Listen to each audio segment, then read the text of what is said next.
Hello everyone, and welcome back to Midnight Horror.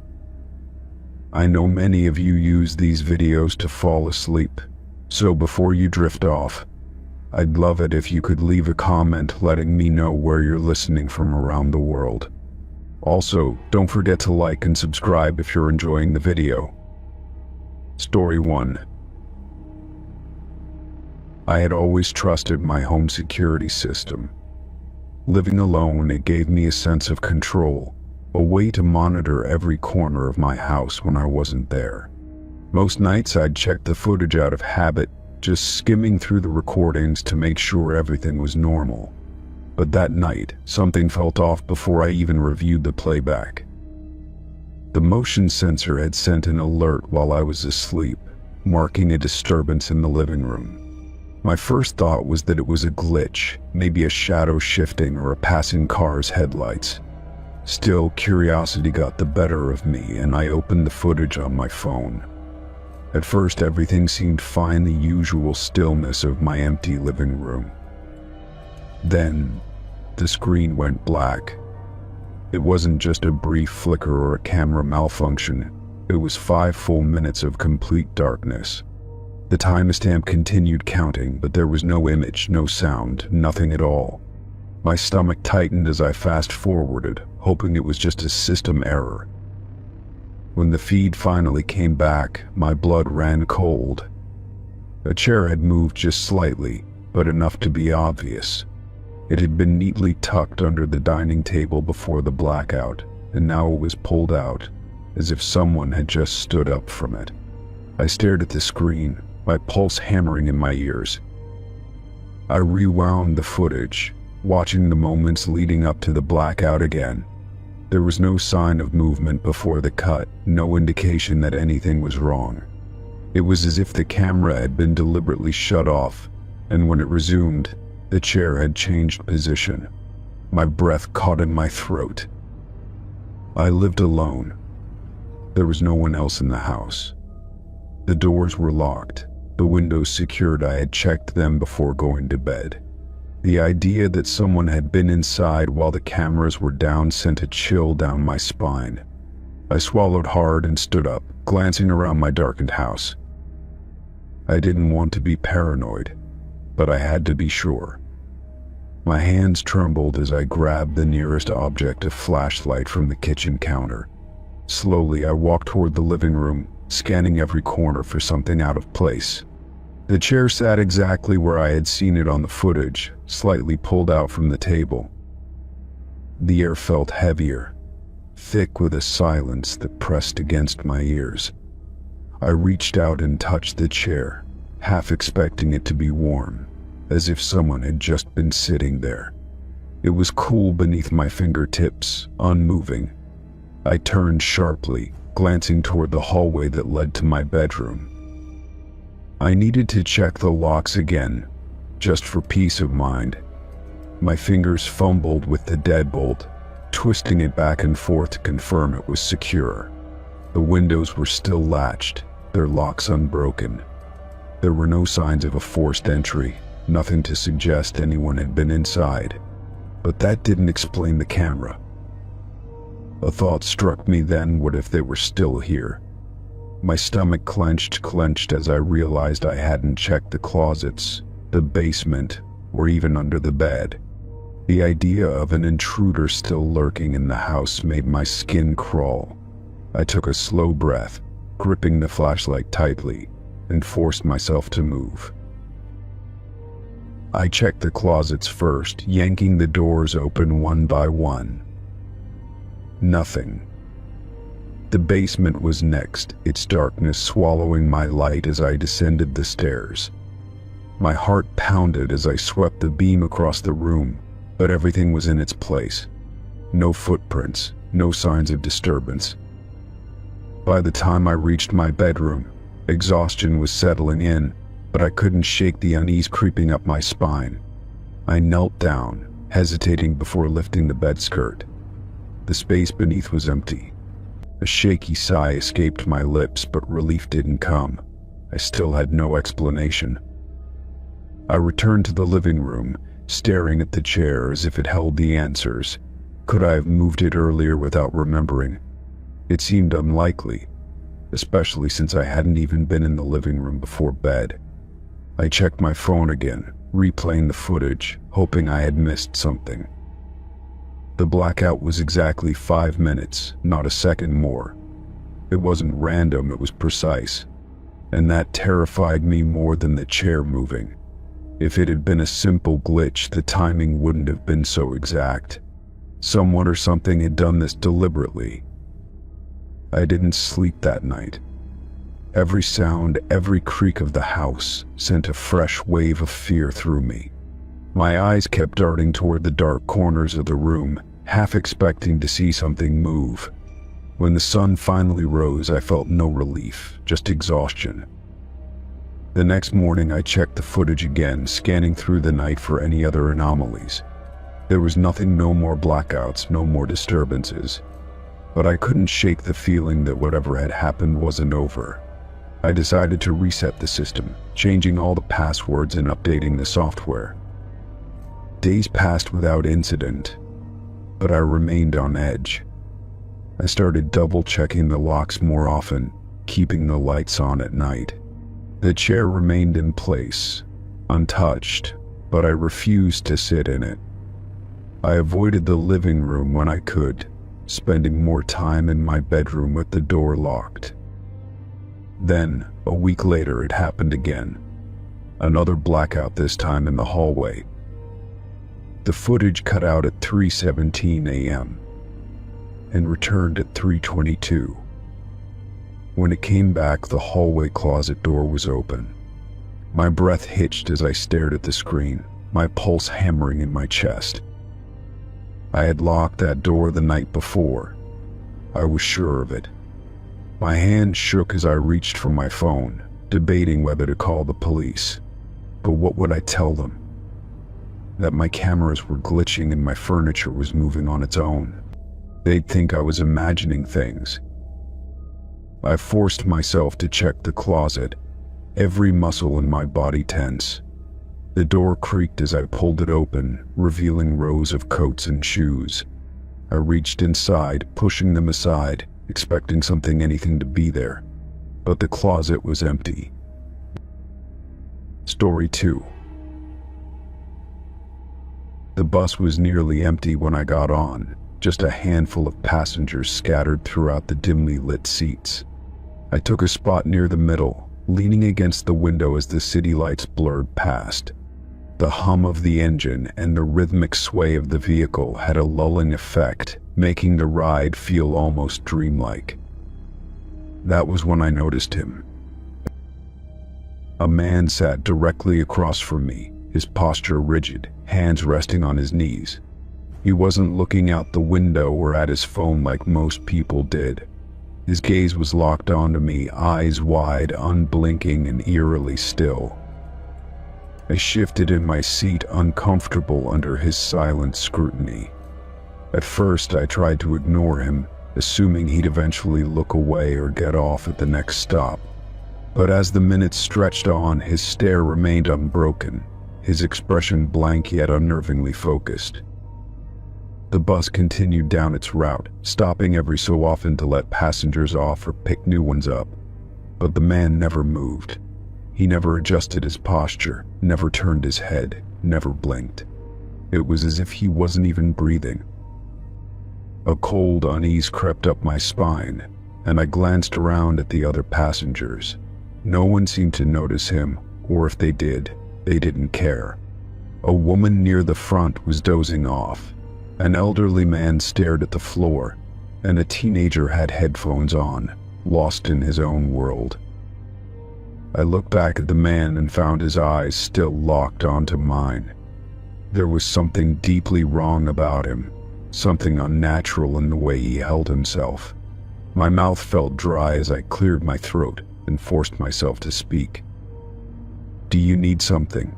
I asked, my voice quieter than I intended. He didn't respond. His lips didn't part, his expression didn't change, and his eyes never wavered. I could hear the blood rushing in my ears as an inexplicable dread took root in my chest. There was something inhuman about him, something that sent my instincts screaming in alarm.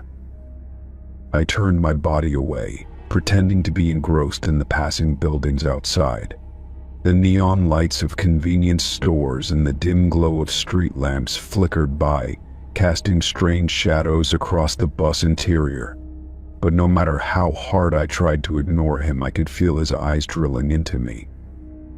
The bus made another stop, the doors hissing open as a few passengers stepped off. My heart pounded as I realized something he hadn't gotten on when I did. He had already been there. I racked my brain, trying to remember if I had seen him before I sat down, but I couldn't recall. It was as if he had always been there, like a fixture of the bus itself. My fingers curled into fists as a cold sweat broke out along my skin. The driver called out the next stop, and I made up my mind I was getting off. I reached for the cord and yanked it, the small bell chiming overhead. The bus slowed, pulling up to the curb, and I stood quickly, eager to put distance between me and the silent man. But just as I stepped into the aisle, I saw it. His head tilted, just slightly, as if acknowledging my movement. His lips remained pressed together, his chest unmoving, but his head had shifted not to look away, but to track me. I stumbled back a step, my breath hitching in my throat. The doors slid open with a hiss, and I forced myself forward, practically leaping off the bus. The moment my feet hit the pavement, I turned to look through the window. He was still staring at me. The bus doors closed, and it pulled away, merging into the night traffic. I watched until it disappeared down the street, my pulse hammering in my ears. The cold night air pressed against my skin, but I hardly felt it. The man hadn't gotten off. He had stayed. Shaken, I took a deep breath and started walking home. The streets were quiet at this hour, the occasional car rolling by, their headlights casting long shadows. I kept glancing over my shoulder, half expecting to see him standing there, watching me.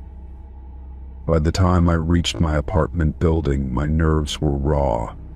I fumbled with my keys, throwing one last glance behind me before slipping inside. The lobby was empty, the fluorescent lights buzzing faintly overhead. I hurried to the elevator, pressing the button with trembling fingers. The ride up felt agonizingly slow, each floor passing with a dull chime. When the doors finally opened, I stepped out, moving quickly to my door. My hands were still unsteady as I unlocked it, stepping inside and locking it behind me. I exhaled, pressing my back against the door as I tried to steady my breathing. It was fine. I was home. The man was gone. Or so I thought. As I turned toward my living room, my stomach dropped. Through the thin curtains covering my window, I saw something on the street below. A figure standing perfectly still, head tilted up. He was looking right at me. A chill crawled through my body, paralyzing me where I stood. The curtains were thin enough to see his silhouette, but not his features, yet I didn't need to see them. I knew it was him. My breath came in shallow gasps as I reached for my phone, my fingers trembling as I considered calling the police. But what would I even say? A man stared at me on the bus, and now he's outside. It sounded ridiculous. I swallowed hard, stepping away from the window, refusing to look anymore. I locked every door, every window, making sure the deadbolt was secure. Then I grabbed a chair and wedged it beneath the doorknob, just in case. For hours I sat in the silence, heart pounding with every sound outside. I forced myself not to check the window again, afraid of what I might see. Eventually, exhaustion took over, and I drifted into an uneasy sleep. When I woke up, sunlight filtered through the curtains, casting long streaks of warmth across the floor. For a moment I stayed still, barely daring to breathe. Then, Slowly, I stood and walked to the window, my pulse hammering in my throat. He was gone. Story 3. The road stretched ahead, empty and endless, cutting through the mountains in a twisting path. My headlights carved through the darkness, illuminating patches of jagged rocks and the occasional road sign. The night was deep, and my only companion was the robotic voice of my GPS, guiding me through unfamiliar terrain. I had taken this detour because of a construction delay on the highway. The GPS promised a quicker route through the back roads, though I was beginning to doubt its reliability. The deeper I drove into the wilderness, the fewer signs I saw, and the road became increasingly narrow. I considered turning back, but there were no safe places to pull over. The voice from the GPS interrupted my thoughts, instructing me to take a sharp right in 200 feet. I glanced at the screen, watching the blue line veer off into a road that didn't seem to exist. My grip tightened on the steering wheel as my high beams reached the supposed turn. There was nothing but empty air beyond the edge of the road. I slammed the brakes, tires skidding against the gravel as I stopped inches from the cliff's edge. My heart pounded in my chest, the reality of the near disaster setting in. I leaned forward, peering down into the abyss below where jagged rocks glistened under the pale moonlight. The GPS, unfazed, insisted that I proceed. I turned it off, pressing the power button with shaky fingers, then threw it onto the passenger seat. My hands were clammy and a chill ran down my spine despite the summer night. Something about this didn't feel like a simple glitch. My GPS had been reliable the entire drive, and yet it had almost sent me over a cliff. I reversed slowly, careful not to go too far back into the winding road. My eyes darted between the rearview mirror and the empty road ahead, making sure I was truly alone. The trees on either side of the road swayed in the wind, their rustling the only sound besides my own breathing. The night felt heavier now, the air thick with something unseen. As I straightened my car, my dashboard flickered. The radio, which had been silent the entire trip, buzzed with static before an eerie voice cut through. It was faint at first, then grew clearer, though the words were distorted. My blood ran cold as I realized it was my own voice speaking back to me, repeating my frantic breathing and muttered curse from just moments ago. I shut off the radio, but the voice continued, layered beneath the static. My heart pounded as I grabbed the GPS and yanked the power cord from the outlet. The screen dimmed, but the voice didn't stop. It was as if the car itself was replaying my fear back at me, feeding on it. Determined to leave, I shifted into drive and pressed the gas. My headlights cast long shadows ahead, stretching over the road that now felt unfamiliar. I knew I had come from this direction, but the path looked different, warped somehow. The mountains pressed in closer, and the road seemed narrower than before. Minutes passed, then an hour, yet I hadn't reached the main highway. My hands gripped the wheel so tightly that my knuckles ached. I checked my phone, but there was no signal, only an empty battery symbol flickering on the screen. The air in the car grew colder, my breath visible in the dim light of the dashboard. A sudden movement in my peripheral vision made me jerk the wheel slightly. My high beams caught something standing at the edge of the road, a figure, barely distinguishable from the darkness. My pulse surged as I forced my eyes forward, refusing to look again. Whatever it wasn't there before. The road curved sharply, and I took the turn too fast, my tires skidding against loose gravel. My car shuddered but stayed on course. When I glanced at the rearview mirror, the figure was gone, but my reflection looked wrong. My face was pale, eyes too wide, but it was the faint, knowing smile on my lips that wasn't mine. I forced myself to focus on the road, refusing to look at the mirror again. My breath came fast and shallow, my thoughts spiraling. Something was wrong with this place, with this road. It felt like I had been driving for hours, yet I was no closer to leaving than when I started. Then, out of nowhere, the GPS screen flickered back to life. It was unplugged, but the glow illuminated the dark interior of the car. The robotic voice returned, calm and unwavering, instructing me to take the next right. My stomach turned as I saw the road ahead, the cliff. I was right back where I started.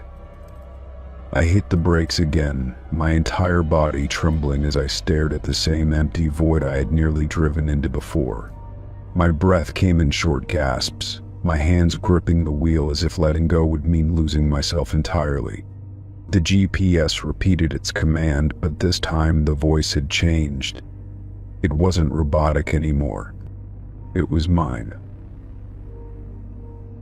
I reached for the device, but the moment my fingers brushed the screen, a sharp static shock jolted up my arm. My vision blurred for a second, and when I blinked, I wasn't in my car anymore. I was standing at the edge of the cliff, looking down into the abyss. The wind howled around me, whispering words I couldn't understand. My body refused to move, paralyzed by something unseen.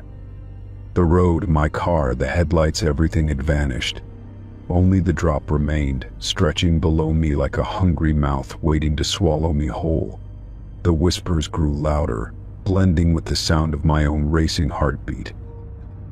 I forced myself to take a step back, but the ground beneath me felt unstable, shifting like sand. My own voice whispered in my ear, urging me forward. My own reflection, warped and grinning, flashed before my eyes. I clenched my fists, trying to hold on to reality, trying to remind myself that I wasn't supposed to be here. Then, just as suddenly as it had begun, everything snapped back. I was in my car again, engine idling, headlights shining on the winding road ahead. The GPS was dark, the radio silent, and the air no longer frigid. My heart pounded in my chest, sweat dripping down my temples. The cliff was still there, but I was safely away from the edge.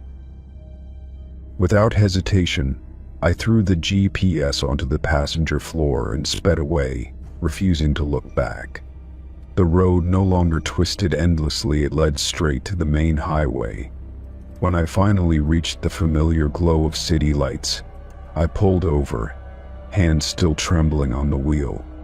Story 4.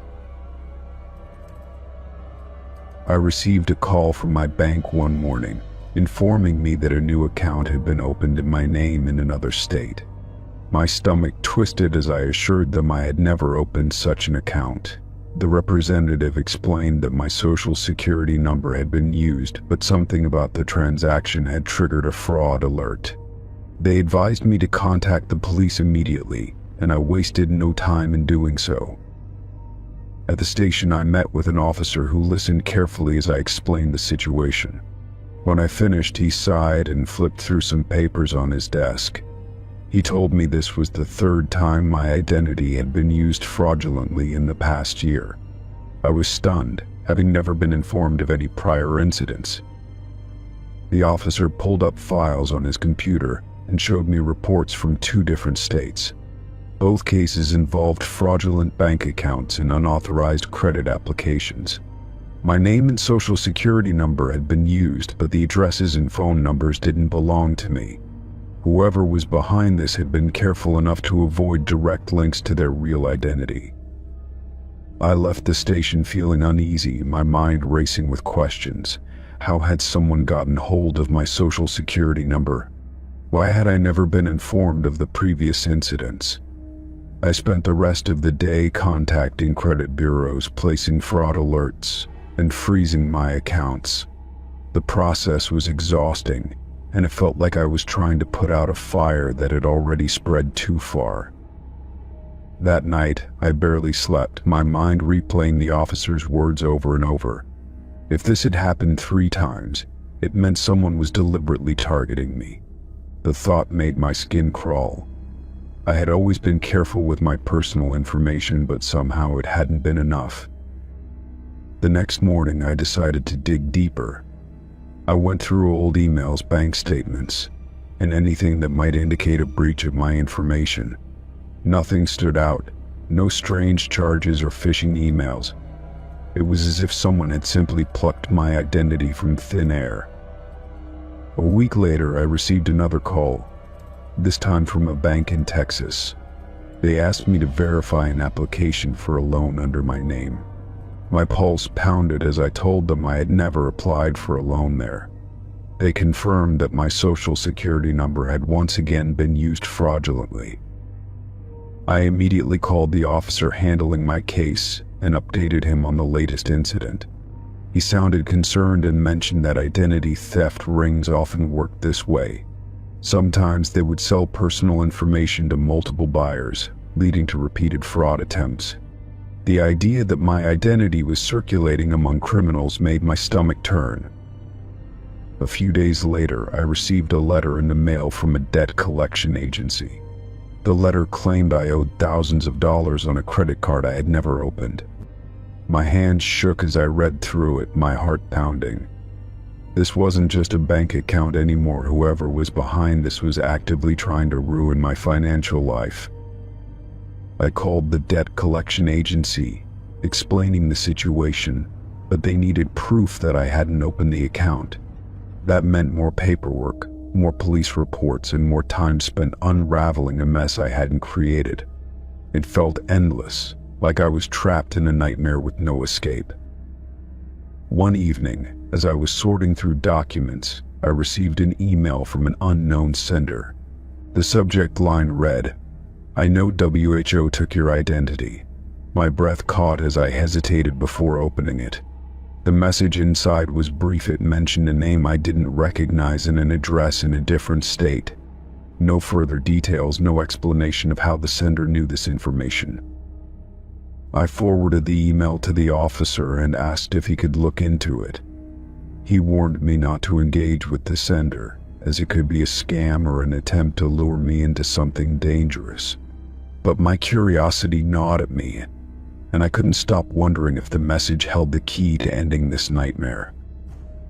A week later, the officer called with an update. The name from the email had popped up in a few identity theft investigations, but there was no solid evidence linking them to my case.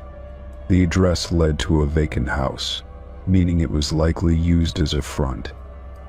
Whoever was behind this was still out there, and there was little the police could do without more proof. Frustration boiled inside me as I realized how powerless I was. Despite all my efforts, my stolen identity was still being passed around like a commodity. My credit was in ruins, my sense of security shattered, and there was no telling when or if this would ever end. Months passed, and though the fraudulent attempts slowed down, they never truly stopped. Each time I thought I had regained control, another incident surfaced, reminding me that I was still being watched, still being used. My life was no longer entirely my own, and I wasn't sure if it ever would be again. To this day, I don't know how my information was stolen or who was responsible. I remain vigilant, checking my accounts obsessively and monitoring my credit reports like my life depends on it, because in many ways it does. Identity theft isn't just about money, it's about the loss of control, the feeling that someone else is living a life in your name while you struggle to reclaim it. Story 5. I had just gotten home from work, exhausted from a long day, when I noticed something strange. My roommate Mark was supposed to be out of town for the weekend, visiting his family. Yet, as I walked past his bedroom door, I heard a faint shuffling sound from inside. I stopped, listening carefully, convinced I was imagining things. His door was locked, which was normal when he wasn't home, but the noise continued. It wasn't just a single creak of the floorboards. I could hear steady, deliberate movement. My stomach tightened as I took a step closer, pressing my ear to the wood. Someone was inside, moving around, and it wasn't Mark. I knocked lightly, hoping maybe he had just returned early. "Mark," I called, my voice cautious, waiting for his usual response. There was no answer, but the sound of movement stopped abruptly. A cold chill crept down my spine as I stood there, waiting for anything, an excuse, an explanation, but nothing came. I reached for my phone, scrolling through my contacts to call Mark, my fingers trembling slightly. When he picked up, his voice was groggy, as though he had just woken up. "Hey man, what's up?" he asked. My throat felt dry as I tried to keep my voice steady. "You're still out of town, right?" There was a pause, and I could hear him shifting on what I assumed was his parents' couch. "Yeah, why?" he said, suddenly sounding more awake. I swallowed hard, staring at his locked bedroom door.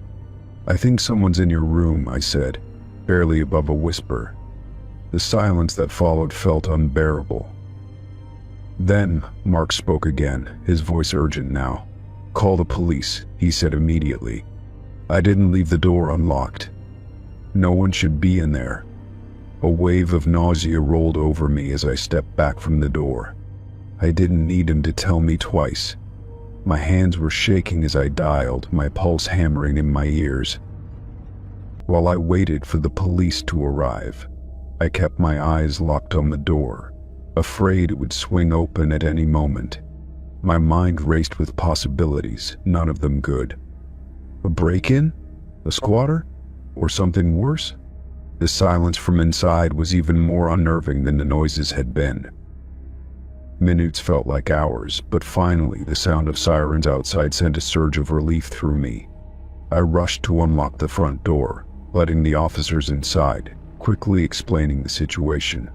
They exchanged glances, then approached Mark's bedroom door cautiously, their hands resting near their holsters. One officer knocked firmly. "This is the police. If someone is inside, identify yourself now," he commanded. The silence stretched so long that I almost thought the person had somehow escaped. Then, just as one officer reached for the doorknob, a soft, almost hesitant sound came from inside. A faint scraping against the floor. That was enough for them. One officer produced a key Mark had apparently left with the landlord for emergencies and slid it into the lock. The door swung open, and I braced myself for what was inside. My breath caught as I peered past the officers, my mind struggling to process what I was seeing. The room was empty. No sign of forced entry, no open window, nothing out of place. The only thing that stood out was a single chair in the middle of the room, facing the door, as though someone had been sitting there. One officer stepped inside, sweeping the space with his flashlight, but there was nowhere for anyone to hide. I stepped into the doorway, my pulse still racing, as I tried to make sense of it. "I swear I heard something," I said, my voice shaking slightly. The officers exchanged glances, clearly not doubting me, but equally unsure what to make of it. One of them crouched down, running his hand along the floorboards, and then frowned. "Looks like this was recently moved," he muttered, tapping at the wood near the base of the wall. My stomach twisted as I stepped closer. There, nearly invisible unless you knew where to look, was a small, rectangular outline in the floorboards. A hidden compartment. One officer pried it open carefully, revealing a dark space beneath the floor. It was just large enough for someone to squeeze into, barely more than a crawl space. But it was empty. Whoever had been inside Mark's room was gone. My entire body felt cold as I stared at the gaping hole in the floor. "This lead to anywhere?" I asked, my voice barely above a whisper. The officer shook his head. "No exit. Just an old storage space, but it's been disturbed recently. He sighed, running a hand over his face. Whoever was in here, they must have been hiding when we arrived. The idea of someone crouching beneath the floor, listening to us, made my skin crawl. One of the officers suggested installing security cameras, and I nodded, already making a mental note to do so. They took their report, checked the rest of the apartment, then left, telling me to call if anything else happened. I sat on the couch, staring at the now empty hallway, trying to shake the lingering unease. Mark called again, demanding details, his voice tight with concern. I explained everything, and he swore he had no idea about the hidden compartment. I don't know who the hell was in there, but I'm not staying alone in that room, he muttered. I barely slept that night, every sound in the apartment making me flinch. I kept imagining footsteps creeping up behind me, a breath against the back of my neck. Morning couldn't come fast enough. When Mark returned the next day, we went through his room together, checking every inch for anything else out of place. The hidden compartment was empty, but the feeling of being watched lingered. We installed cameras in the apartment and changed the locks, but neither of us could shake the unsettling truth. Someone had been in that room, and they had gotten out unseen. Days passed without incident, and I started to convince myself it had just been a fluke. Maybe I had imagined the movement. But then, one night, as I lay in bed, my phone buzzed with a motion alert from the camera we had installed in the hallway. My breath caught as I opened the app, my fingers ice cold against the screen. The footage was grainy in the dim light, but it was clear enough. Mark's bedroom door was slowly, silently opening, but no one was inside. Story 6. I had just settled in for the night when a sharp knock echoed through my apartment. The sound startled me because I wasn't expecting anyone, and it was already past 10. Peering through the peephole, I saw a man in a firefighter uniform standing outside my door. He had a serious expression, his face shadowed by the dim hallway lighting. "Ma'am, I need to check your apartment for a possible gas leak," he said firmly. My heart quickened, but something about the situation didn't feel right. I hadn't smelled anything unusual, and there had been no alarms in the building. Still, the uniform made me hesitate. If he was really with the fire department, I couldn't just ignore him. "Which unit reported the leak?" I asked, keeping my voice steady. He shifted slightly, as if the question had caught him off guard. "It was a general report. We need to check all units," he replied too quickly. His voice was deep, but there was no urgency, no background noise of a busy response team. A chill crawled up my spine as I tightened my grip on the door handle. "Hold on a moment," I said, stepping back toward my phone. If there really was a gas leak, I needed to confirm it before letting a stranger inside. As I dialed the fire department's non-emergency number, I kept my eye on the door. The man was still standing there, his posture rigid. The line rang twice before a calm voice answered, asking how they could help. I explained the situation quickly, my heart pounding as I glanced back at the peephole. The firefighter outside shifted again, glancing down the hall as if impatient. The dispatcher listened carefully before responding. "We haven't sent anyone to your address," they said, their tone turning sharp. "Do not open your door. If he's still there, we'll dispatch officers immediately." A wave of cold fear washed over me. I swallowed hard, my fingers gripping the phone tighter. The man knocked again, louder this time. "Mom, this is important. I need to come in now," he said, his voice taking on an edge. I forced myself to stay calm. "I just spoke with the fire department," I called through the door. "They said they haven't sent anyone." The hallway fell silent for a few seconds. Then, without another word, the man turned and walked briskly toward the stairwell. I peeked through the peephole, watching as he disappeared from view. My hands were shaking as I backed away. The dispatcher stayed on the line, instructing me to stay put until authorities arrived. I locked the door, double-checking all the windows even though I lived on the third floor. My mind raced through the possibilities. Was he trying to rob me? Kidnap me? Something worse? The thought made me nauseous. If I had been less cautious, I might have let him in, completely unaware of the danger. Minutes felt like hours before a loud knock made me jump again. This time, when I checked, 2 uniformed officers stood outside. I cracked the door open slightly, my voice unsteady as I asked for identification. One officer held up his badge while the other scanned the hallway. "We got the call. Are you all right?" he asked, his tone professional but concerned. I nodded shakily and let them inside. They asked for a description of the man, and I recounted everything I could remember. His uniform had looked real, but something about it had felt off.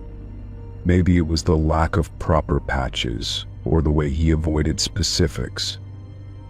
The officers exchanged glances before one of them spoke. "This isn't the first report like this. We've had other calls about someone impersonating emergency personnel."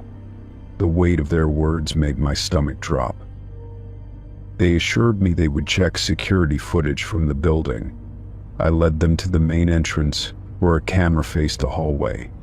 If the man had been caught on tape, they might be able to identify him. As they reviewed the footage, my pulse pounded in my ears.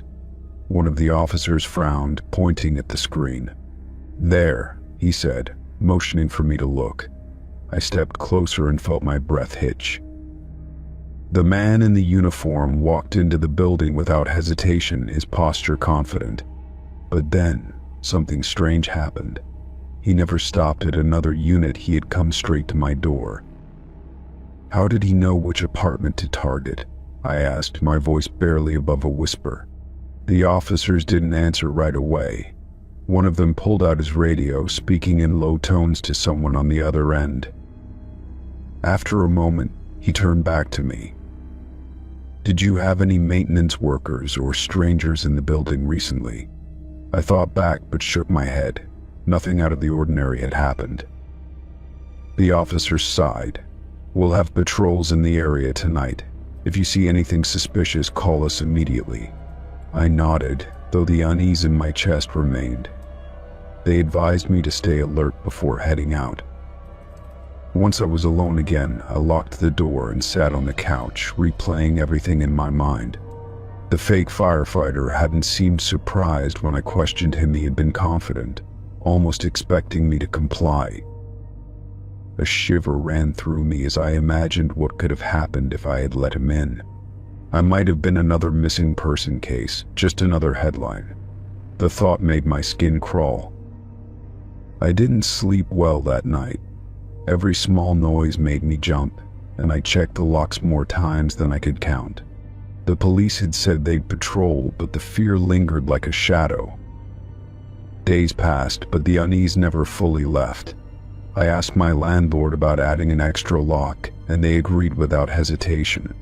I also convinced them to notify tenants about the incident. Weeks later, I received a call from the police. "We identified the man from the footage," the officer said. "He has a history of home invasions. You did the right thing by calling us." Relief and dread settled in my chest. They assured me he had been arrested, but I still felt wary. He had picked my apartment for a reason. Whether it was random or something more sinister, I would never know. But one thing was certain. I would never open my door to a stranger again. Story 7. I sat at my desk, sifting through old emails in search of a forgotten password. My inbox was a mess, cluttered with years of unread messages and spam. As I scrolled, something strange caught my eye, an email from myself, dated 5 years ago. I didn't remember sending it, but it was there, buried beneath countless other messages. Curious, I opened it and read the single line of text. It was simple yet unsettling, as if meant to be a warning. The words lingered in my mind, stirring an unease I couldn't explain. I tried to recall what I was doing 5 years ago, but nothing stood out as significant. I checked the email's metadata, hoping to understand where it had come from.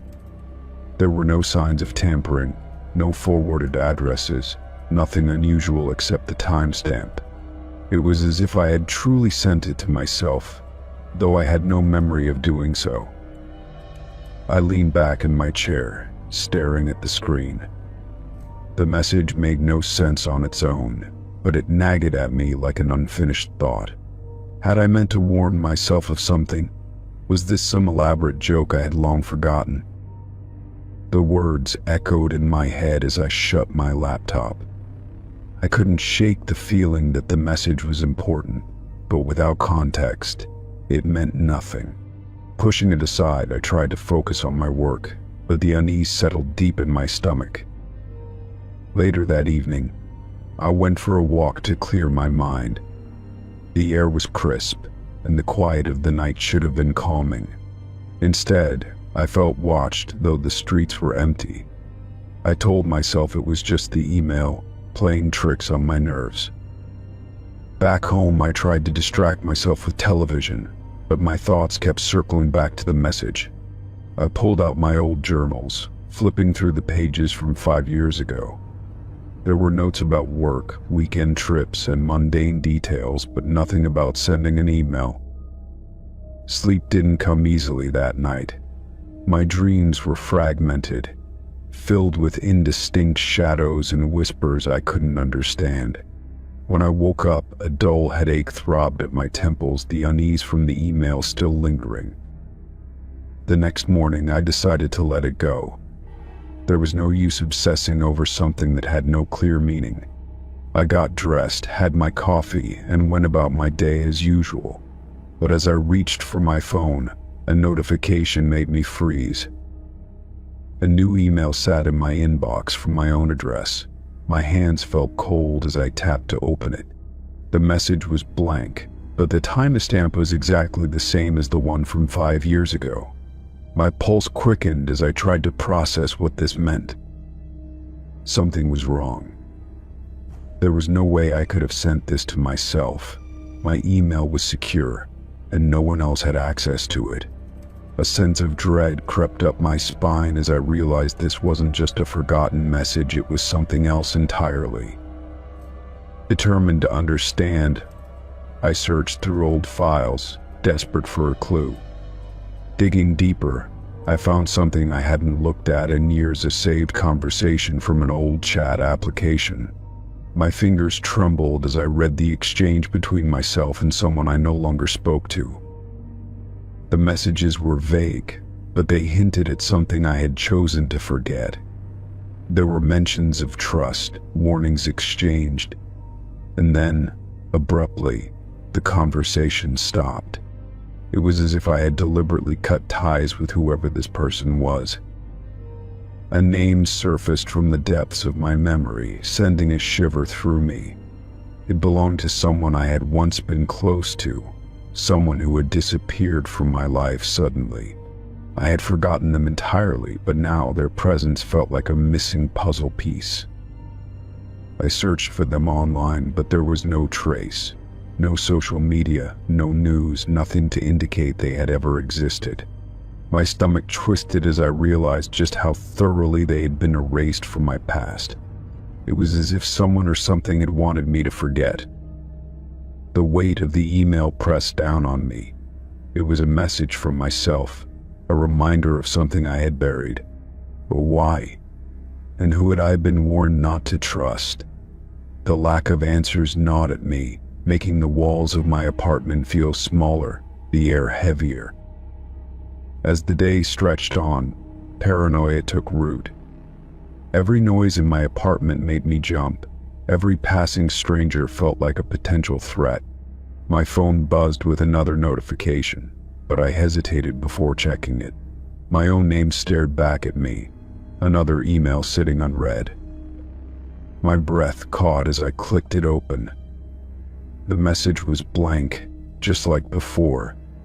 My fingers hovered over the keyboard, tempted to respond, but fear held me back. If someone was behind this, engaging with them could be dangerous. Instead, I turned off my laptop and stepped away, trying to steady my thoughts. The email wasn't just a forgotten message, it was a clue, a fragment of something I wasn't supposed to remember. And the more I tried to piece it together, the more I felt like I was being watched. Sleep was impossible that night. My mind raced through possibilities, paranoia wrapping around me like a suffocating blanket. I kept glancing at my phone, half expecting another email, another warning from my past. When the morning light finally seeped through the curtains, I made a decision. I couldn't ignore this any longer. If there was something I had forgotten, I needed to uncover it before it was too late. The message had come for a reason, and I was done pretending it didn't matter. I pulled out my old hard drives, searching through years of forgotten data. Files long buried resurfaced, fragments of conversations, notes scribbled in digital documents. A pattern emerged, mentions of someone I had erased, warnings I had ignored, and a choice I had made to forget. As I stared at the screen, realization settled in. 5 years ago I had been warned, and now something or someone was making sure I remembered. But the question remained, was I too late? The air in my apartment felt heavier, as if something unseen lingered just beyond my vision. The past was reaching out, demanding to be acknowledged. And deep down I knew that whatever I had forgotten, it wasn't finished with me yet. Story 8. I was taking out the trash when I heard the ringing. It was faint at first, barely audible over the hum of the city, but distinct enough to catch my attention. The sound was coming from the dumpster behind my apartment, muffled beneath layers of discarded waste. Curiosity got the better of me, and I approached hesitantly. The stench was overpowering, but I held my breath as I dug through the trash. My fingers brushed against something hard and cold, an old flip phone, vibrating in my hand as it continued to ring. I stared at the screen, which displayed only the word unknown. My thumb hovered over the answer button, unsure if I should pick up. Against my better judgment, I pressed it to my ear and whispered, "Hello." A voice on the other end whispered back, "It's too late." The words sent an immediate chill through my body, and I jerked the phone away from my ear. My pulse quickened as I glanced around the empty alley, suddenly feeling exposed. I swallowed hard and brought the phone back to my ear. "Who is this?" I asked, but the line was dead. The soft static hum lingered for a few seconds before the phone went completely silent. The screen flickered once, then shut off entirely. I turned the phone over in my hands, examining its scratched and dented surface. It looked like it had been through years of neglect, yet it had somehow functioned just moments ago. My first instinct was to throw it back into the dumpster and walk away, but something stopped me. Instead, I stuffed the phone into my jacket pocket and hurried back inside. The ringing still echoed in my ears, and the whispered words played over and over in my head. I locked my apartment door behind me, suddenly feeling a sense of unease creeping in. Sitting at my kitchen table, I turned the phone over in my hands again. I tried turning it on, but it remained dead. There was no charger in my apartment that would fit such an outdated model, so I set it down and exhaled sharply, trying to shake the strange feeling gnawing at me. Sleep didn't come easily that night. Every little noise outside my window made me jump, and the city lights cast strange shadows against my walls. I tossed and turned, unable to shake the unsettling feeling that something was watching me. When morning arrived, I decided to take the phone to a repair shop. The technician gave it a quick glance and frowned. "This model hasn't worked in over a decade. The batteries corroded, it shouldn't even be turning on." I told him about the call, about the whisper that had sent a chill down my spine. He gave me a skeptical look before shrugging. "Maybe a prank, but this thing, it's junk. I can dispose of it for you." I hesitated before shaking my head. Something about letting go of the phone felt wrong, like I needed to figure out where it came from first. I thanked him and left, the phone heavy in my pocket. That night, as I lay in bed, I heard the ringing again. My heart slammed against my ribs as I reached for my jacket. My hands trembled as I pulled the phone out, its screen glowing eerily in the dark. The caller ID still read unknown. My breath caught in my throat as I answered, the phone cold against my ear. Before I could say anything, the whisper returned, "You shouldn't have taken it." A wave of nausea rolled over me, and I clutched the phone tighter. "Who are you?"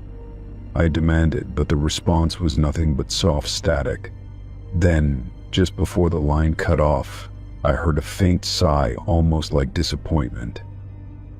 Panic set in as I sat up in bed, my mind racing. I checked my apartment, making sure every window and door was locked. My paranoia grew with every passing second, and sleep was impossible. By the next morning, I was exhausted but determined to get rid of the phone. I walked several blocks away and dropped it into a storm drain, listening to the dull clatter as it disappeared. A strange sense of relief washed over me as I turned away. That night, the ringing returned. My stomach twisted as I searched my apartment, praying it was just my imagination. But there, sitting in the middle of my kitchen table, was the phone. I backed away, my breath coming in shallow gasps. I knew I had thrown it away. I had watched it sink into the darkness. Yet it sat there, pristine, as if it had never left my possession. Summoning what little courage I had left, I answered it one last time. My voice wavered as I whispered, "What do you want?" This time, the voice was clearer, though still a whisper. "You can't run from this. It's already begun." The call ended, and the phone screen flickered one last time before shutting off for good. I stood frozen in my kitchen, dread creeping over me like a thick fog. I didn't know what had begun, but I knew one thing for certain. It was far from over. Story 9. A man sat down across from me at a coffee shop and asked, "Remember me?" I didn't. His face held an expectation I couldn't fulfill, a searching look that made me uneasy. I studied him, trying to place where I might have seen him before. He had dark eyes, the kind that seemed to pull you in, but I felt nothing familiar. His clothes were plain, a brown jacket and a gray t-shirt, nothing distinctive. Yet there was something about him, something just on the edge of recognition that I couldn't grasp. "You really don't remember?" he asked, his voice calm but insistent. I shook my head, feeling a strange pressure building in my chest. He leaned forward slightly, lowering his voice. "We met a long time ago. You were much younger then." A chill ran through me, though I couldn't say why. "Where?" I asked, forcing a small smile. I wanted to believe this was a mistake. Maybe he had confused me with someone else. But something in his eyes told me he was certain. "In a town you don't talk about anymore," he said, his fingers tapping lightly against the table. My stomach tightened at his words. There was only one place that fit that description, and I hadn't spoken about it in years. I swallowed hard, my mind racing. "You must be mistaken," I said, shifting in my seat. My hands felt clammy against the smooth surface of the table. "I don't know you." "You do," he insisted. "Think about the summer you were 12. The lake, the old house on the hill."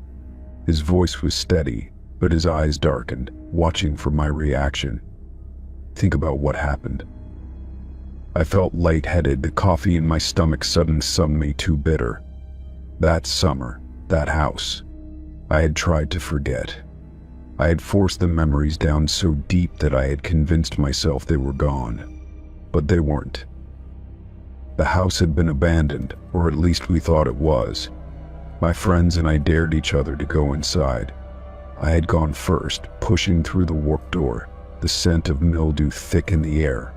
There had been a single chair in the center of the room, and something scrawled on the walls in a language none of us could read. Then the whispers started.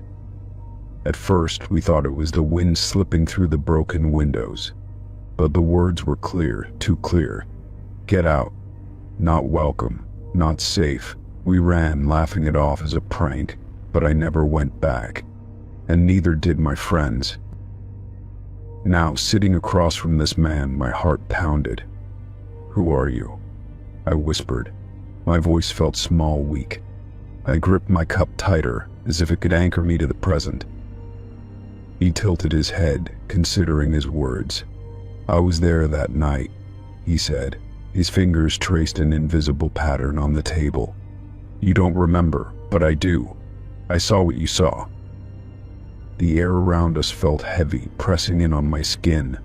I wanted to deny it, to tell him he was wrong, but something inside me knew he wasn't. "That house was empty," I said, but the words felt hollow. "We made it all up." "Ah."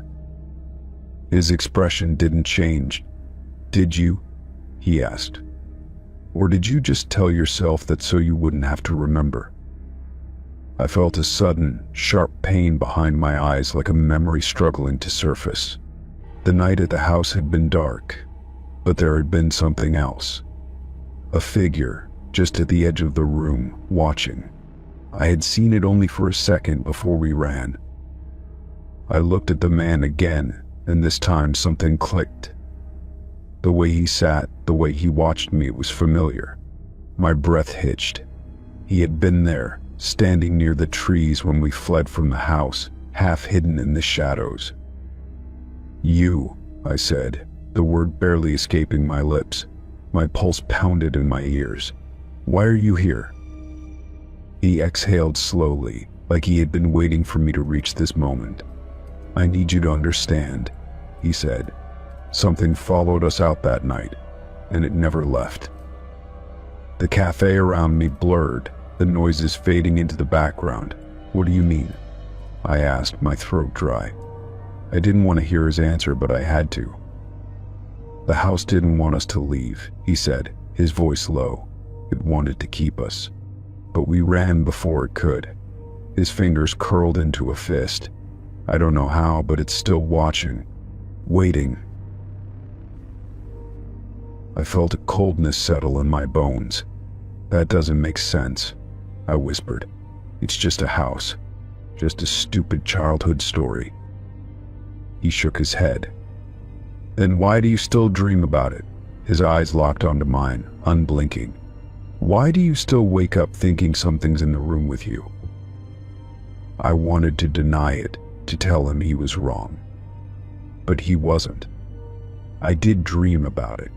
I did wake up feeling watched. And now, looking at him, I knew I wasn't the only one. A shadow passed by the cafe window, and I flinched, my breath catching in my throat. It was just a person walking by, just an ordinary passerby. But for a split second, the shape of it was wrong. Too tall, too thin. I turned back to the man, but he was already standing. "Be careful," he said. "He doesn't forget." Then he walked out, disappearing into the street before I could stop him. I sat there, my hands trembling around my cup. The world outside continued as if nothing had happened. But I knew better now. I had spent years trying to forget, but something out there had been remembering for me. Story 10. I had no plans to go to the movies that night, yet an unfamiliar ticket sat in my inbox.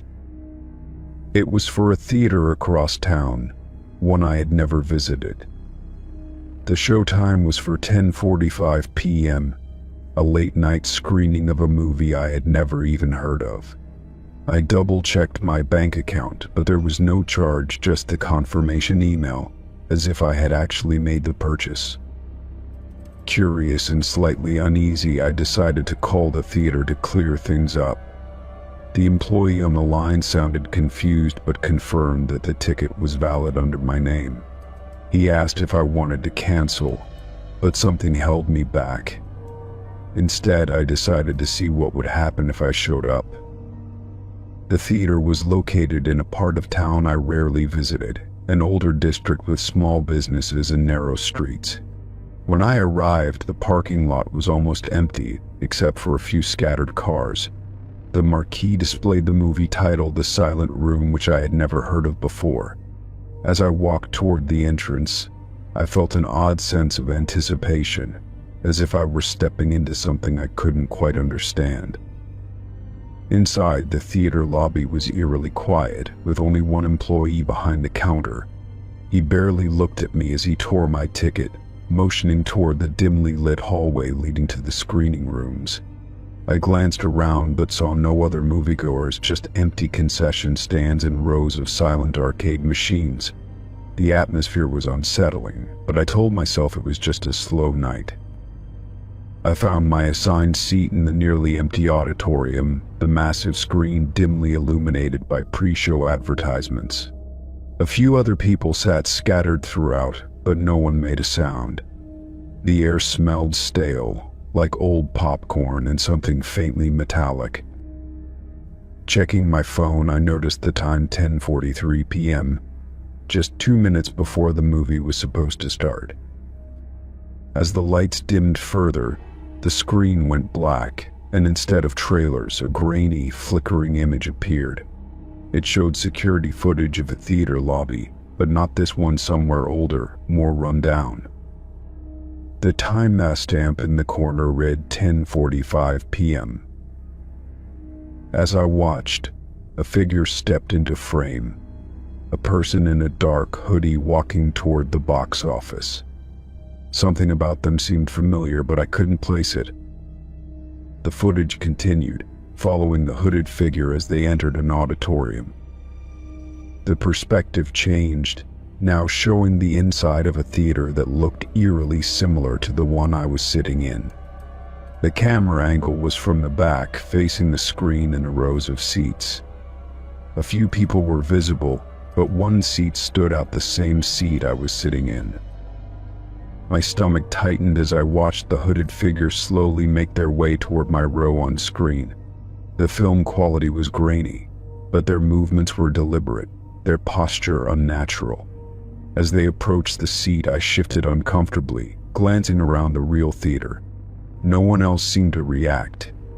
It was as if they weren't even watching. On screen, the figure finally reached the seat, then turned to face the camera.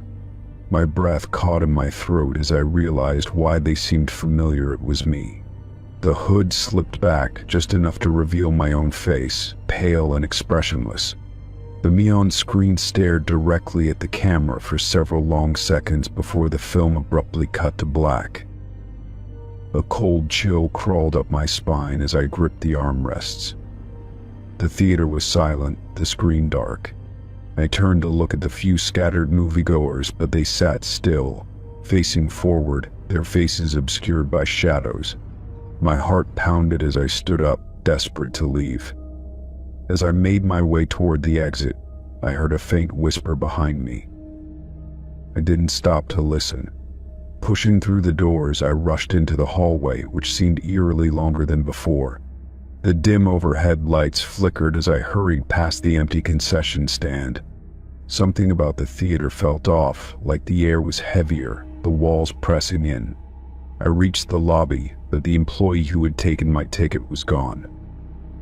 The parking lot was still mostly empty as I stepped outside, the cold night air hitting me like a shock. My car was exactly where I had left it, but something felt wrong.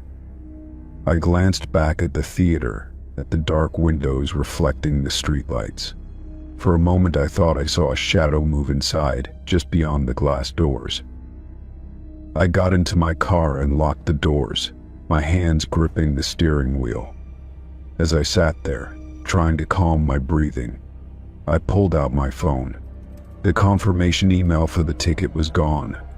I checked my inbox, my trash, even my search history, but there was no record of the purchase. It was as if it had never existed. Glancing at the time, I realized it was past midnight. Had I really sat through the entire movie?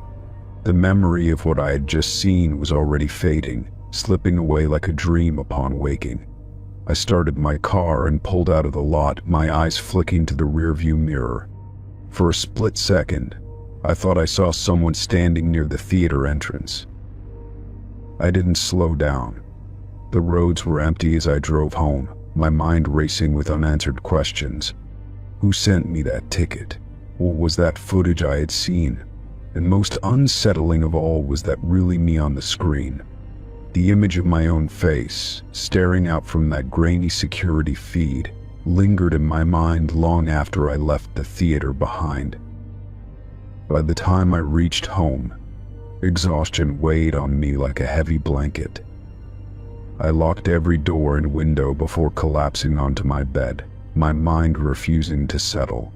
Sleep came in restless waves, my dreams filled with flickering images of empty theaters and shadowy figures. When I finally woke, the morning light barely felt real. I checked my phone again, hoping for some kind of explanation, but there was nothing, no record, no messages, no proof that any of it had happened.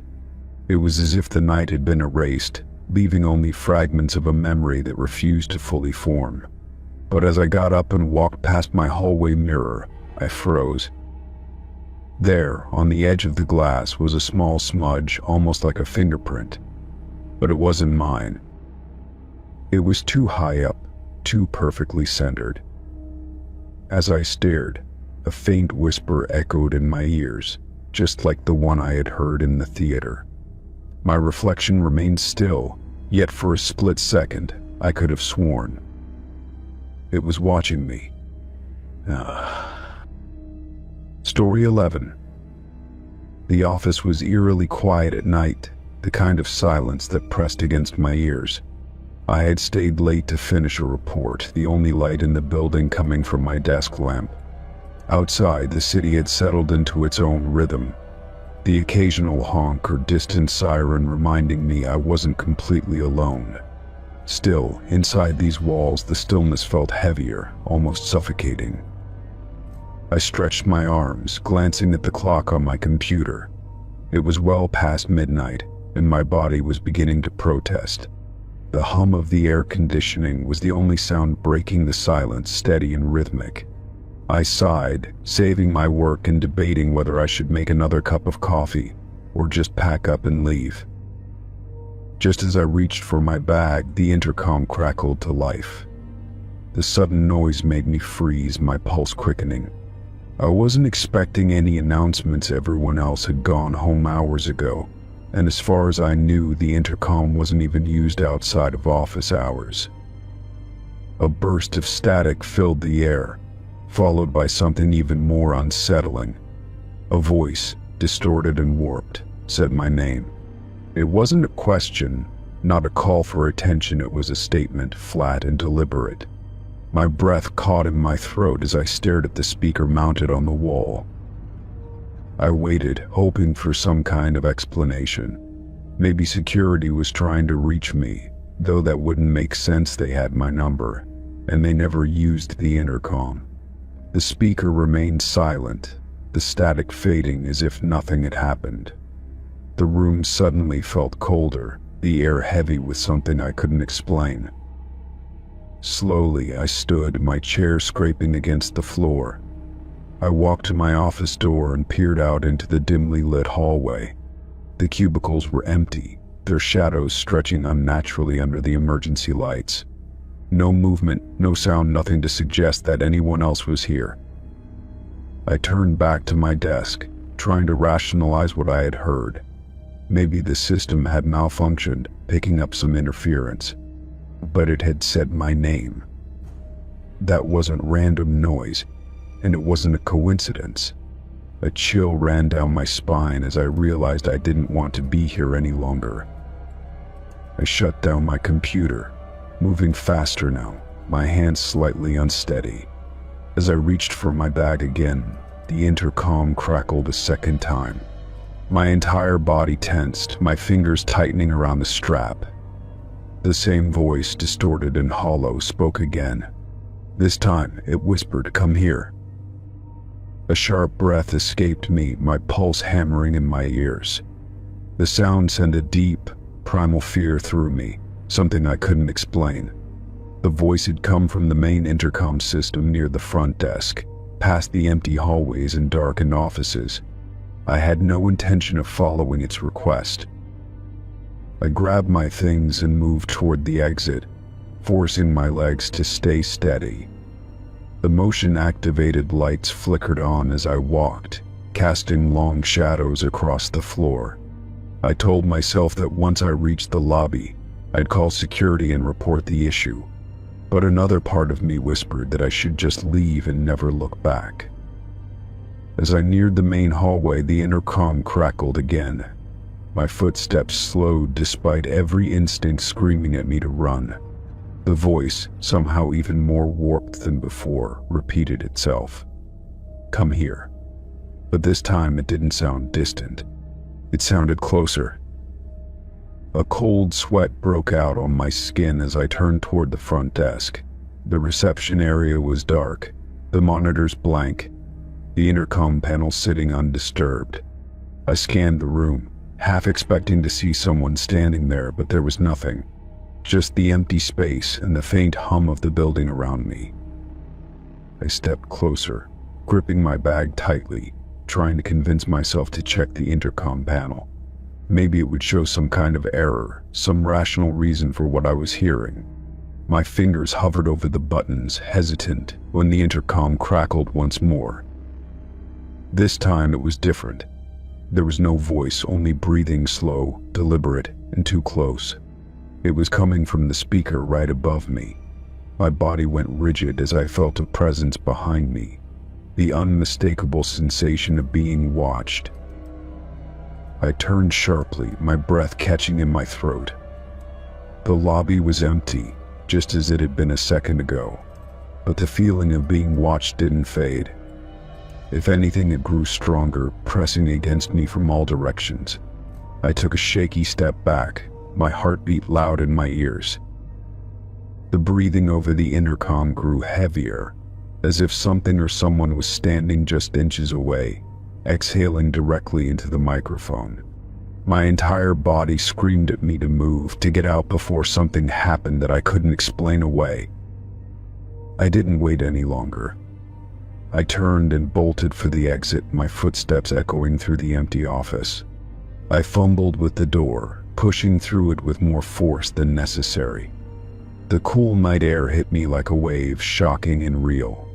I didn't stop until I was inside my car, locking the doors with shaking hands. I sat there for a long moment, trying to catch my breath.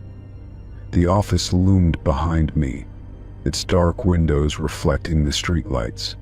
I told myself I was overreacting, that there had to be a logical explanation. But deep down I knew better. The next morning I debated whether to mention it to my boss. Instead, I asked casually if the intercom system had any known issues. He frowned, shaking his head. "We don't use the intercom after hours," he said. "It's only wired to work during business hours." I felt my stomach drop, a cold realization settling over me. There was no reason for it to have turned on, no explanation for why it spoke my name, and no reason at all for the voice to have sounded like mine. Story 12. The forest was quiet, save for the crunch of leaves beneath my boots. I had been hiking for hours, following a well-marked trail that looped through dense trees and rolling hills. The air was cool, carrying the scent of damp earth and pine. It was peaceful, the kind of solitude I had been craving for weeks. As I rounded a bend, I noticed something strange, a narrow path branching off from the main trail. It wasn't marked on my map, nor did it have any signs indicating where it led. The dirt was packed down as if people had walked it before, but it didn't look official. Curiosity tugged at me, and after a moment of hesitation, I decided to follow it. The further I walked, the quieter the forest became. The usual sounds of birds and rustling leaves faded, replaced by an eerie stillness. The trees here were taller, their thick branches intertwining overhead, blocking out most of the light. The path twisted and turned, leading me deeper into the woods, where the air felt heavier. After what felt like 20 minutes, the trees thinned, revealing a small clearing. In the center, there was a single wooden chair. It was old, weathered by the elements, its back slightly tilted, as if waiting for someone to sit. But what unsettled me most was the way it was positioned, facing directly toward me, as if expecting my arrival. A chill ran down my spine, and I stopped just at the edge of the clearing. Something about the scene felt wrong, like I had stumbled onto something I wasn't meant to see. I scanned the area, half expecting someone to step out from behind the trees, but I was alone. The chair remained still, untouched, yet it held an undeniable presence. I took a cautious step forward, my boots pressing into the damp earth. The air smelled different here, stale and almost metallic, as if the ground had been disturbed recently. My eyes traced the edges of the clearing, looking for any sign of an old campsite or remnants of a fire. But there was nothing, just that single chair perfectly centered. A strange feeling crept over me, an unshakable sense that I was being watched. I turned quickly, scanning the trees, but the woods were empty. My own breath sounded too loud in the silence, my heart beat a steady thud in my ears. I had been in forests countless times before, but never had I felt this kind of unease. I considered leaving, heading back the way I came and pretending I had never seen it. But something kept me rooted in place, an inexplicable pull toward the chair. It was absurd, but the longer I stared at it, the more I felt as though it had been placed there for me. My mind screamed at me to turn back, yet my feet refused to move. A gust of wind rustled the leaves, the first sound I had heard in what felt like an eternity. It sent a shiver through me, and with it, a sudden awareness that I was standing in the exact center of the clearing. My breath hitched as I took a slow step back, the weight of unseen eyes pressing against me. I needed to go, I needed to leave right now. I turned on my heel and started walking briskly, resisting the urge to run. The path felt different now, darker, as if the forest had shifted in my absence. Each step seemed to stretch longer than the last, the trail winding in ways I didn't remember. My hands felt clammy, my pulse unsteady, but I forced myself to keep moving. Minutes passed, then more, but I never reached the main trail. I stopped, swallowing hard as I looked around, trying to orient myself. I should have been back by now, yet the path stretched endlessly in both directions, the trees pressing in closer than before. My stomach clenched as I realized something was wrong. I turned around, retracing my steps toward the clearing, thinking I must have missed a turn. But when I stepped back into the open space, my blood ran cold. The chair was gone. The clearing was empty, as if it had never been there at all. Panic surged through me, my breath coming in shallow gasps. I spun in place, searching for any sign that I hadn't imagined it, but there was nothing.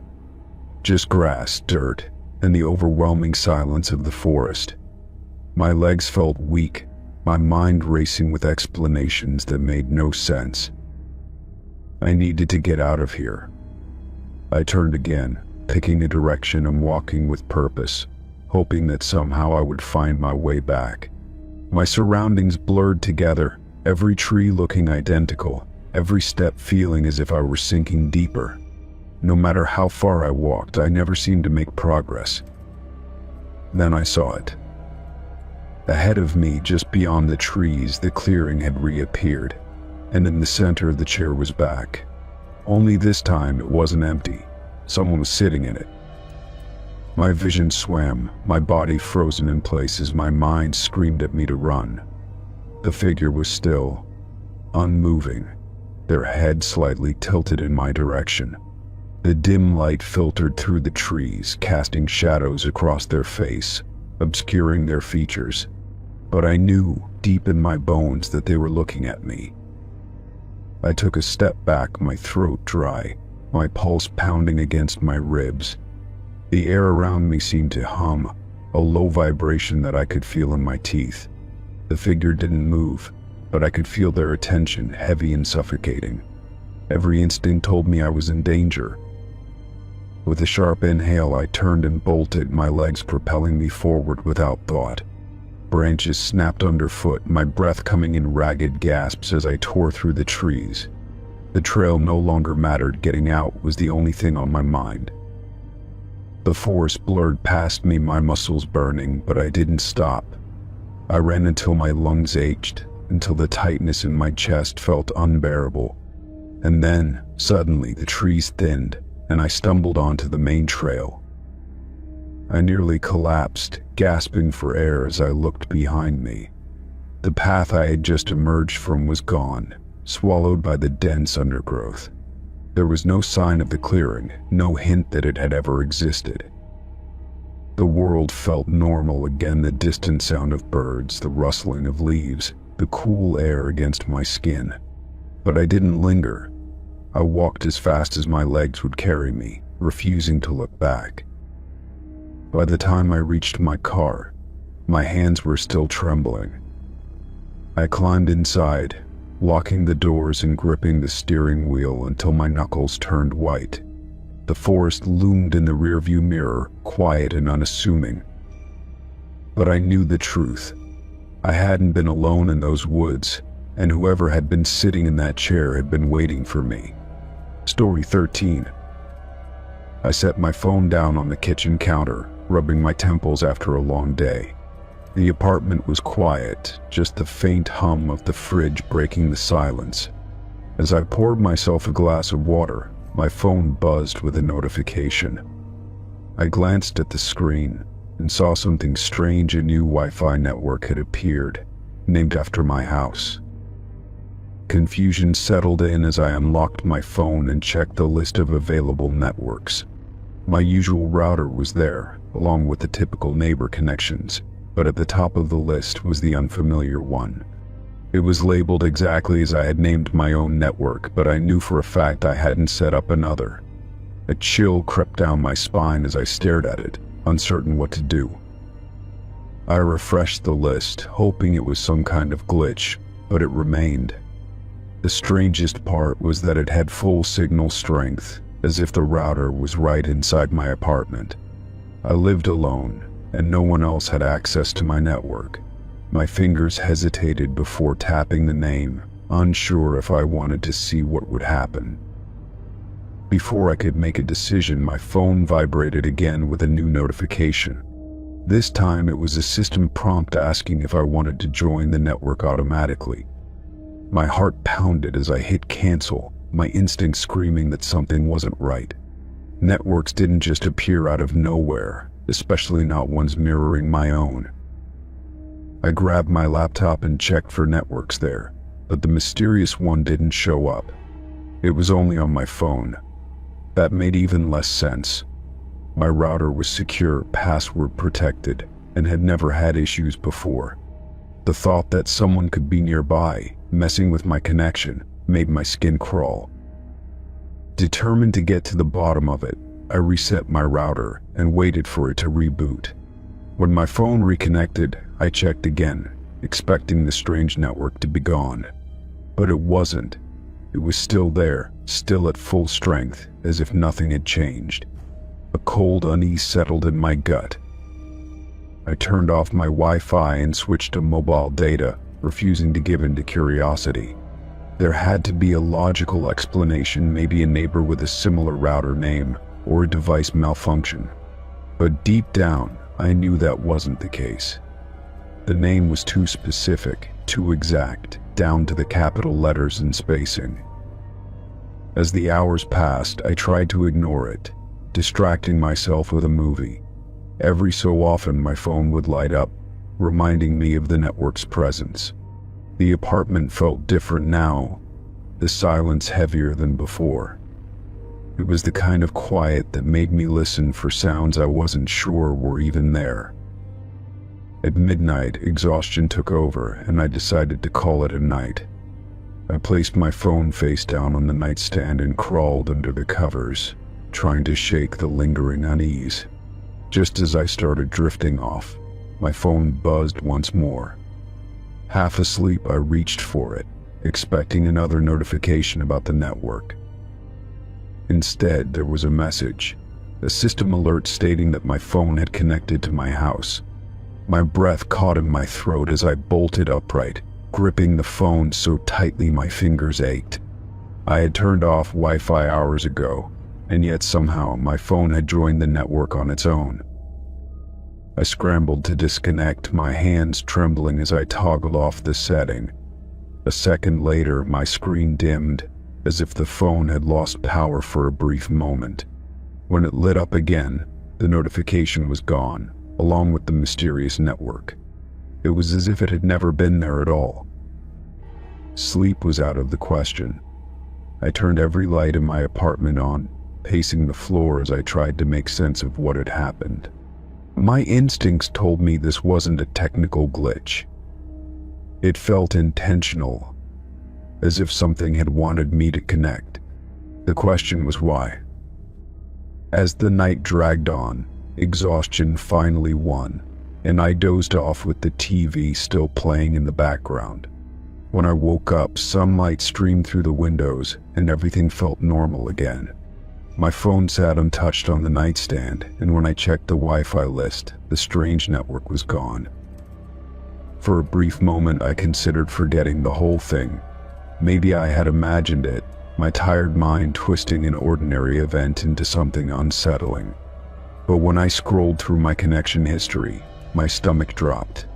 There, listed in recent networks, was my house. I turned off my phone and left the apartment for a while, needing fresh air and distance. The city was busy as usual, cars honking and people hurrying down the sidewalks. The normalcy was a welcome contrast to the strangeness of the night before. But no matter how hard I tried to push it from my mind, unease lingered. That evening, as I returned home, a deep sense of apprehension settled in my chest. I checked my phone before stepping inside, holding my breath as I refreshed the Wi-Fi list. My normal network was there, nothing unusual. Letting out a shaky sigh, I unlocked my door and stepped inside. The first thing I noticed was the smell. The air was different, carrying a faint, metallic scent that hadn't been there before. My skin prickled as I glanced around, scanning for anything out of place. Everything seemed normal at first, until I saw the living room light. I knew for a fact I had turned it off before leaving.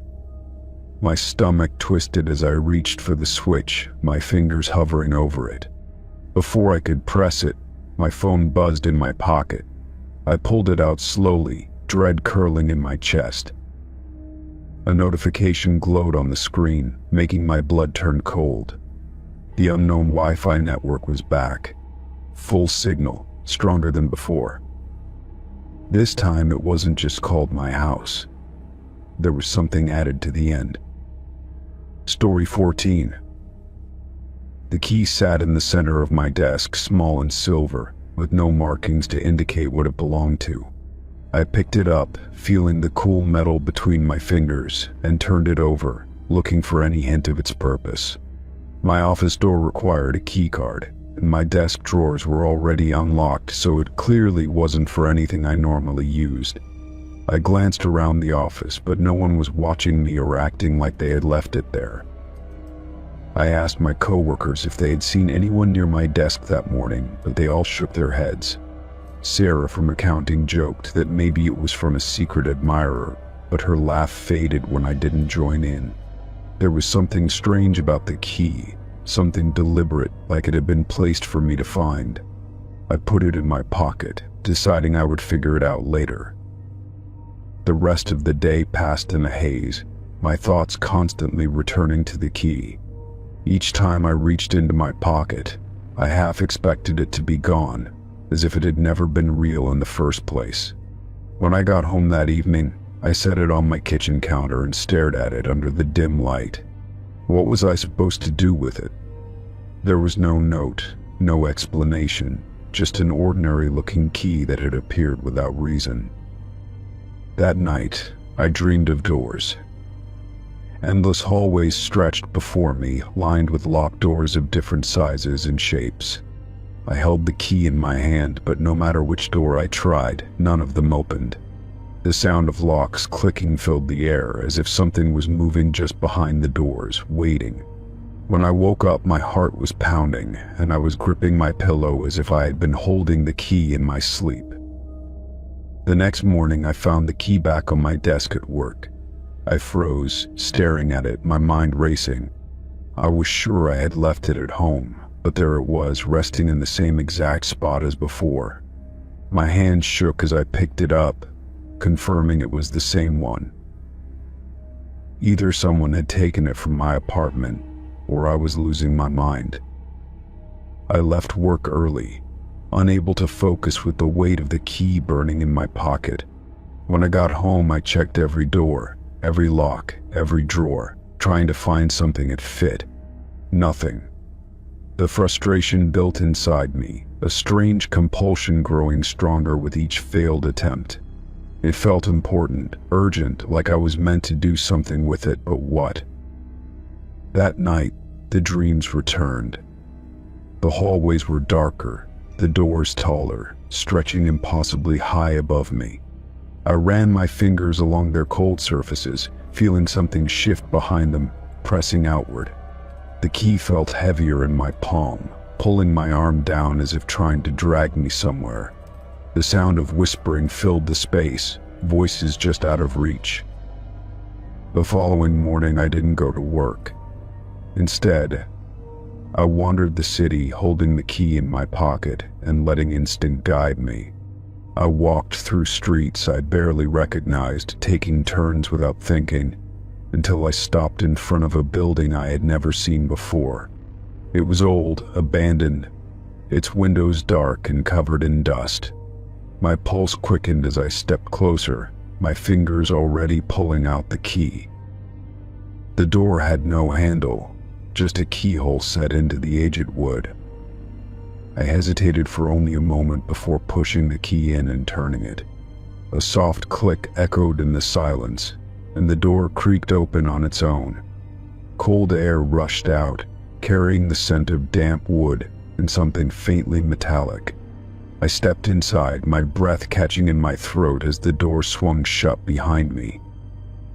The interior was dim, lit only by thin beams of sunlight filtering through broken windows.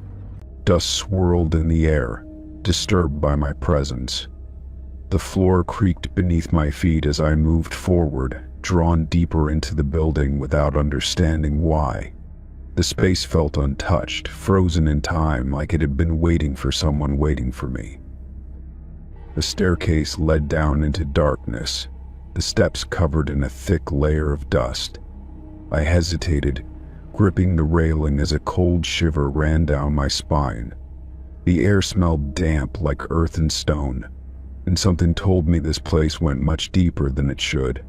My fingers curled around the key, now warm against my skin, as if urging me onward. I descended slowly, the light from above fading with each step. At the bottom, a narrow hallway stretched before me, lined with doors identical to the ones in my dreams. My breath came shallow as I walked forward, my footsteps echoing softly. The whispering sounds returned, growing louder, shifting just beyond the edge of understanding. At the end of the hallway stood a single door, different from the others. It was older, the wood darker, the keyhole larger. My hands trembled as I fit the key inside and turned it. The lock gave way easily, the door swinging open into pitch blackness. The whispering stopped, leaving behind a silence so heavy it felt like the air had been sucked from the room. I stepped forward, my foot crossing the threshold, and the darkness swallowed me whole. My stomach lurched, the sensation of falling overtaking me, but before I could react, I landed on solid ground. The air was colder here, the silence deeper, pressing against my ears like a weight. The door behind me was gone, replaced by another endless hallway lined with locked doors. I reached for the key, but my pocket was empty. My pulse pounded as I turned, searching for a way back. But there was nothing, only more doors, stretching into infinity. The whispering returned, closer this time, rising in volume until it was all I could hear. My hands pressed against the nearest door, pushing desperately, but it wouldn't budge. A realization sank into my bones, cold and absolute. The key had led me here, and now it was gone. The doors in my dreams had never opened for a reason. I wasn't meant to leave. I was meant to stay. Story 15. The package sat on my doorstep, plain and unmarked except for my name on the label.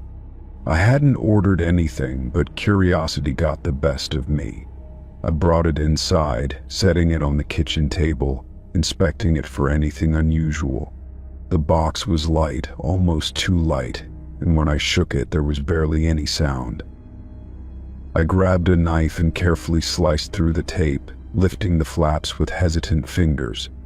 Inside, there was no bubble wrap, no packing slip, no product, just a single folded note resting at the bottom. My stomach clenched as I picked it up, unfolding it with a growing sense of unease. "See you soon." That was all it said, written in neat, precise handwriting. I read it twice, my pulse quickening, scanning the box again as if I had missed something. There was no return address, no indication of where it had come from or who had sent it. A strange, creeping paranoia settled over me as I set the note down. My first thought was that it had to be some sort of prank, but I couldn't think of anyone who would do this. I checked my phone, scrolling through my recent messages, but nothing stood out. The more I thought about it, the less sense it made. I stood up and walked to the front door, peering out onto the porch. The street was quiet, the evening sun casting long shadows across the pavement. I glanced up and down the block, half expecting to see someone watching me, but there was no one. Closing the door, I locked it, my mind running through possibilities. Maybe it was a mistake, a mix-up with deliveries. But why would someone send an empty box with a message like that? I checked the label again, but my name and address were correct. Someone had meant for this to reach me. As the night went on, the note sat on my kitchen table, a small but unsettling presence. I kept looking at it, reading the words over and over. "See you soon." It wasn't just strange, it felt like a warning. I told myself I was overreacting, but my instincts told me otherwise. Before going to bed, I double-checked the locks, even drawing the curtains in case someone was outside. I laid in the dark, my ears tuned to every little sound in the house. I had never been the type to scare easily, but something about this felt different. Sometime after midnight, I woke up to the sound of a soft thump. My heart pounded as I lay still, listening. It had come from outside, near the front porch. I sat up, straining to hear anything else, but the house had gone silent again. Grabbing my phone, I hesitated before getting out of bed. I wanted to believe it was nothing, a stray animal, maybe the wind knocking something over. But the uneasy feeling in my chest told me to check. Moving slowly, I crept to the window and pulled back the curtain just enough to peek outside. The porch light cast a dull glow, illuminating the front yard. At first, I saw nothing unusual, but then my breath caught. Sitting on the welcome mat was another package, just like the first one. My fingers tightened around my phone as I stared at it, dread pooling in my stomach. I wasn't imagining things. Someone had left it there in the middle of the night. And I hadn't heard a car or footsteps, just that single, muffled thump. My throat felt dry as I considered my options. I could ignore it until morning, but every instinct told me I needed to know what was inside. Slowly, I unlocked the door, my pulse hammering in my ears. The night air was cold against my skin as I reached down, grabbing the box with a shaky hand. I brought it inside quickly, locking the door behind me, my breath unsteady. Setting it on the kitchen table, I stared at it for a long moment. Then, taking a deep breath, I opened it. My stomach flipped when I saw what was inside. There was no note this time, just a single Polaroid. I lifted it with trembling fingers, turning it toward the light. It was a picture of my house. The photo had been taken from the sidewalk, the angle just slightly tilted, like someone had snapped it quickly. The worst part was that the porch light was already on. That meant the picture had been taken after I'd woken up and looked outside. A shiver ran down my spine as I turned, my gaze flicking toward the front door. My hands were clammy, my breathing uneven. Someone had been watching my house, standing right outside, and I had never seen them. They had been close, too close. I grabbed my phone, my fingers shaking as I dialed the police. The dispatcher's voice was calm as I explained what had happened, though I could barely keep my words steady. They assured me an officer would be sent to check the area. I stayed in the kitchen, my back against the counter, waiting. The patrol car arrived within minutes, its flashing lights cutting through the dark.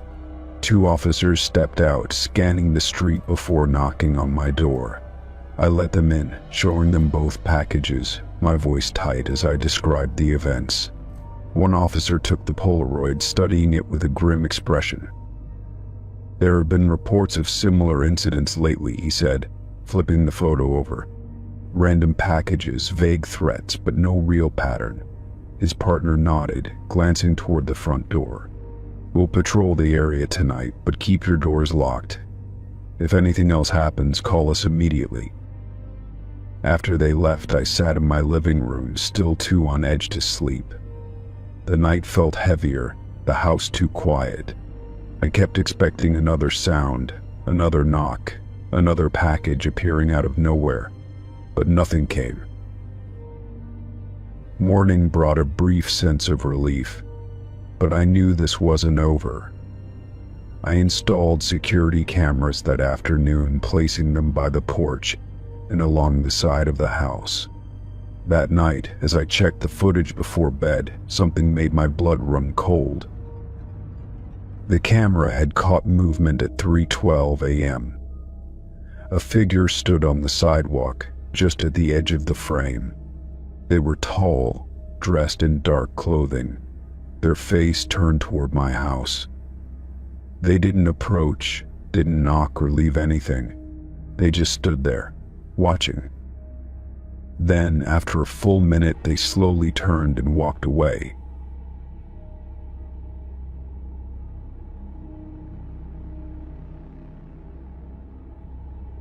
Story 16. The sound pulled me from sleep instantly. It was soft at first, a faint rattling that my groggy mind tried to dismiss as part of a dream. But then it came again, more deliberate this time, the unmistakable jiggling of my front door handle. My breath caught in my throat as I sat up, my heart hammering against my ribs. The apartment was dark except for the dim glow of the streetlights filtering through the blinds. I strained my ears, hoping I'd imagined it, but the sound came again, persistent and deliberate. Someone was outside my door, trying to get in. I froze, every nerve in my body on edge. The handle twisted back and forth, slow and methodical, as if whoever was out there wasn't in a hurry. I reached for my phone, my hands shaking. The seconds felt like an eternity as I unlocked it, my fingers fumbling to dial. I wanted to call for help, but a terrifying thought struck me: what if they heard me? Holding my breath, I slid out of bed as quietly as I could. I needed to confirm what I was hearing, to make sure this wasn't some kind of mistake. Crouching near the door, I peered through the peephole. A figure stood in the hallway, barely illuminated by the weak overhead light. He was tall, wearing a dark hoodie, his face obscured as he leaned in close to my door. His hand gripped the handle, testing it again with eerie patience. I could feel my pulse pounding in my ears. This wasn't someone who had the wrong apartment. He wasn't knocking, wasn't calling out, he was trying to break in without a sound. For a moment I considered calling out, telling him I had already called the police. But something told me that engaging with him would be a mistake. Instead, I backed away, moving toward the kitchen where I kept a small knife in the drawer. The rattling stopped. My stomach twisted as I waited, every muscle tense. Then came a new sound, soft, muffled scratching near the lock, as if he was trying to pick it. A fresh wave of terror hit me. I tightened my grip on the knife, barely daring to breathe. If he got in, I wouldn't have time to think. My phone was still in my hand, the screen casting a faint glow. Forcing myself to move, I finally dialed. My voice was barely above a whisper as I explained what was happening, my eyes locked on the door. The operator told me to stay quiet and stay put. Officers were on their way. I nodded even though they couldn't see me, gripping the phone like a lifeline. The scratching stopped abruptly. I didn't know if he had given up or if he had heard something. Seconds stretched into minutes, each one heavier than the last. Then footsteps. Slow, measured steps moving down the hallway. I tiptoed back toward the peephole, careful not to make a sound. The man was walking away, his head tilted slightly as if listening. My breath caught as he suddenly stopped just past my neighbor's door. For a horrifying second, I thought he might try another apartment. Instead, he turned his head slightly, and even through the dim light I could feel his gaze. He stood there facing my door as if he knew I was watching. My stomach twisted with dread. Then he walked toward the stairwell, disappearing from sight. I didn't move. Even though he was gone, my body refused to relax. I could still feel his presence lingering in the air. Minutes later, flashing red and blue lights reflected against my window. A firm knock on the door made me jump, but this time it was the police. I exhaled sharply, my body finally letting go of some of the tension. I opened the door just enough to see two uniformed officers standing there. They asked me to describe what happened, taking down every detail I could remember. One of them asked if I had seen the man before, but I shook my head. They checked the hallway and the entrance to the building, but he was long gone. No forced entry, no damage to the lock, just the lingering knowledge that he had tried. That if my door had been unlocked, he would have walked right in. One officer gave me a few safety tips, suggesting extra locks and a security camera. I nodded, already planning on doing both. Before they left, they promised to patrol the area for the next few nights. When I was finally alone again, exhaustion crashed over me. My bed no longer felt safe, but I crawled under the blankets anyway, my eyes locked on the door. Sleep didn't come easy. The next day, I spoke to my landlord about installing a deadbolt. He didn't argue, saying other tenants had reported strange activity in the area recently. That made my skin crawl. For weeks, I checked my door at least a dozen times before going to bed. Every small sound made my heart race. Even after time passed, I never truly shook the feeling that someone had stood there in the dark, waiting for me to make a mistake. I never found out who he was or what he wanted. But every night, as I locked my door, I reminded myself that he could have gotten in. And that thought alone was enough to keep me on edge. Story 17. The bathroom was warm, the air thick with steam as I reached for my towel. Water dripped from my hair onto the tiled floor as I wrapped the fabric around myself. As I turned to the mirror, I froze, my breath catching in my throat. There, in the fogged glass, were 3 words I had not written. I never left.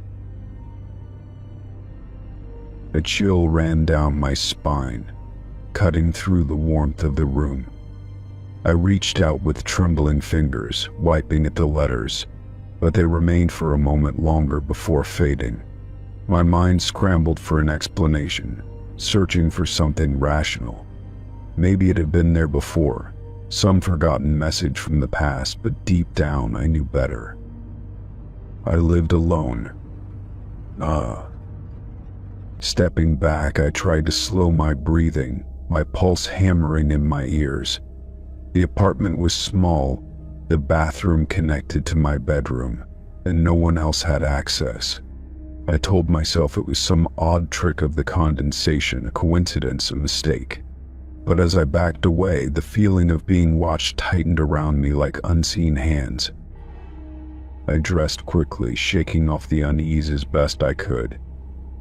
The day passed in a blur, the words on the mirror haunting the edges of my thoughts. By nightfall, I had nearly convinced myself it was nothing. But as I lay in bed, staring at the ceiling, an uneasiness pressed against my chest. The silence of the apartment was different now, heavier, suffocating. Sleep didn't come easy, and when it did, it was restless. A creak in the hallway pulled me from the haze of unconsciousness, my heart leaping into my throat. I held my breath, straining to listen, but the sound didn't return. Logic told me buildings made noise, pipes shifted, and walls settled, but the feeling that I wasn't alone refused to fade. Morning brought little relief, and as I stepped into the bathroom, I hesitated.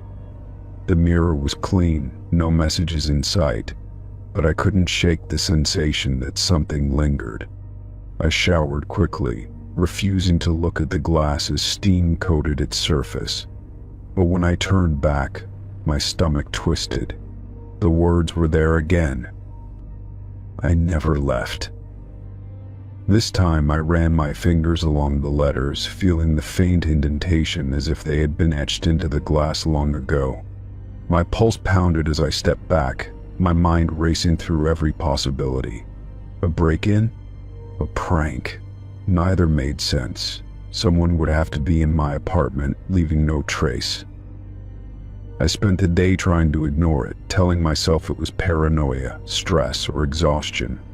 But as night fell, the weight of unseen eyes pressed in again. Every shadow seemed deeper, every sound sharper. I checked the locks twice before finally forcing myself into bed. Sleep, when it finally came, was thick and uneasy. Sometime past midnight, I woke with a start, my mouth dry, my skin damp with sweat. The air in the room was different, colder somehow. I shifted beneath the covers, my ears straining for any sound. A whisper of movement, just beyond my door, sent a jolt of terror through me. I sat up, my breath caught in my throat. The apartment was supposed to be empty, yet the soft creak of a floorboard echoed just outside the bedroom. I reached for my phone, my fingers fumbling in the dark, but as I did, the door to the bathroom creaked open. The mirror was visible from where I sat, the faint glow from the streetlights catching its surface. The words were there again. I never left. I never left. Only this time, beneath them, a new phrase had appeared, the letters shaky, uneven. You forgot me. A shudder ran through me, my entire body frozen in place. My thoughts raced, searching for an answer, for something that made sense. Had I written those words once and erased them from my memory? Had someone else been in my apartment before I moved in? A memory surfaced, blurry and distant. A childhood home, a mirror fogged with steam, laughter echoing down the hall. A game I used to play, writing messages to an imaginary friend, watching them disappear, only to reappear the next time I showered. The memory turned cold as something clicked into place. I had forgotten. A name I hadn't spoken in years surfaced, a name that felt foreign on my tongue now. I whispered it, my voice barely audible in the silent room. The air seemed to shift, the weight pressing down on me lifting slightly. But the mirror remained unchanged, the words staring back at me. I stood, my legs unsteady as I approached the glass. My fingers hovered over the letters before I whispered an apology. I didn't know why I did it, but it felt necessary, as if something long buried was stirring. The silence stretched, thick and expectant, before finally, slowly, the words began to fade. The apartment felt different the next morning, lighter, almost. The mirror stayed clean, no messages appearing in the steam. The weight that had lingered was gone, replaced with an uneasy calm. I told myself it was over, that it had been my mind playing tricks on me. But as I left the bathroom, the feeling of being watched never quite disappeared. Story 18. The subway car was nearly empty when I stepped in, exhausted from another long shift. The only other passenger sat at the far end, hunched over, his face obscured by the dim lighting.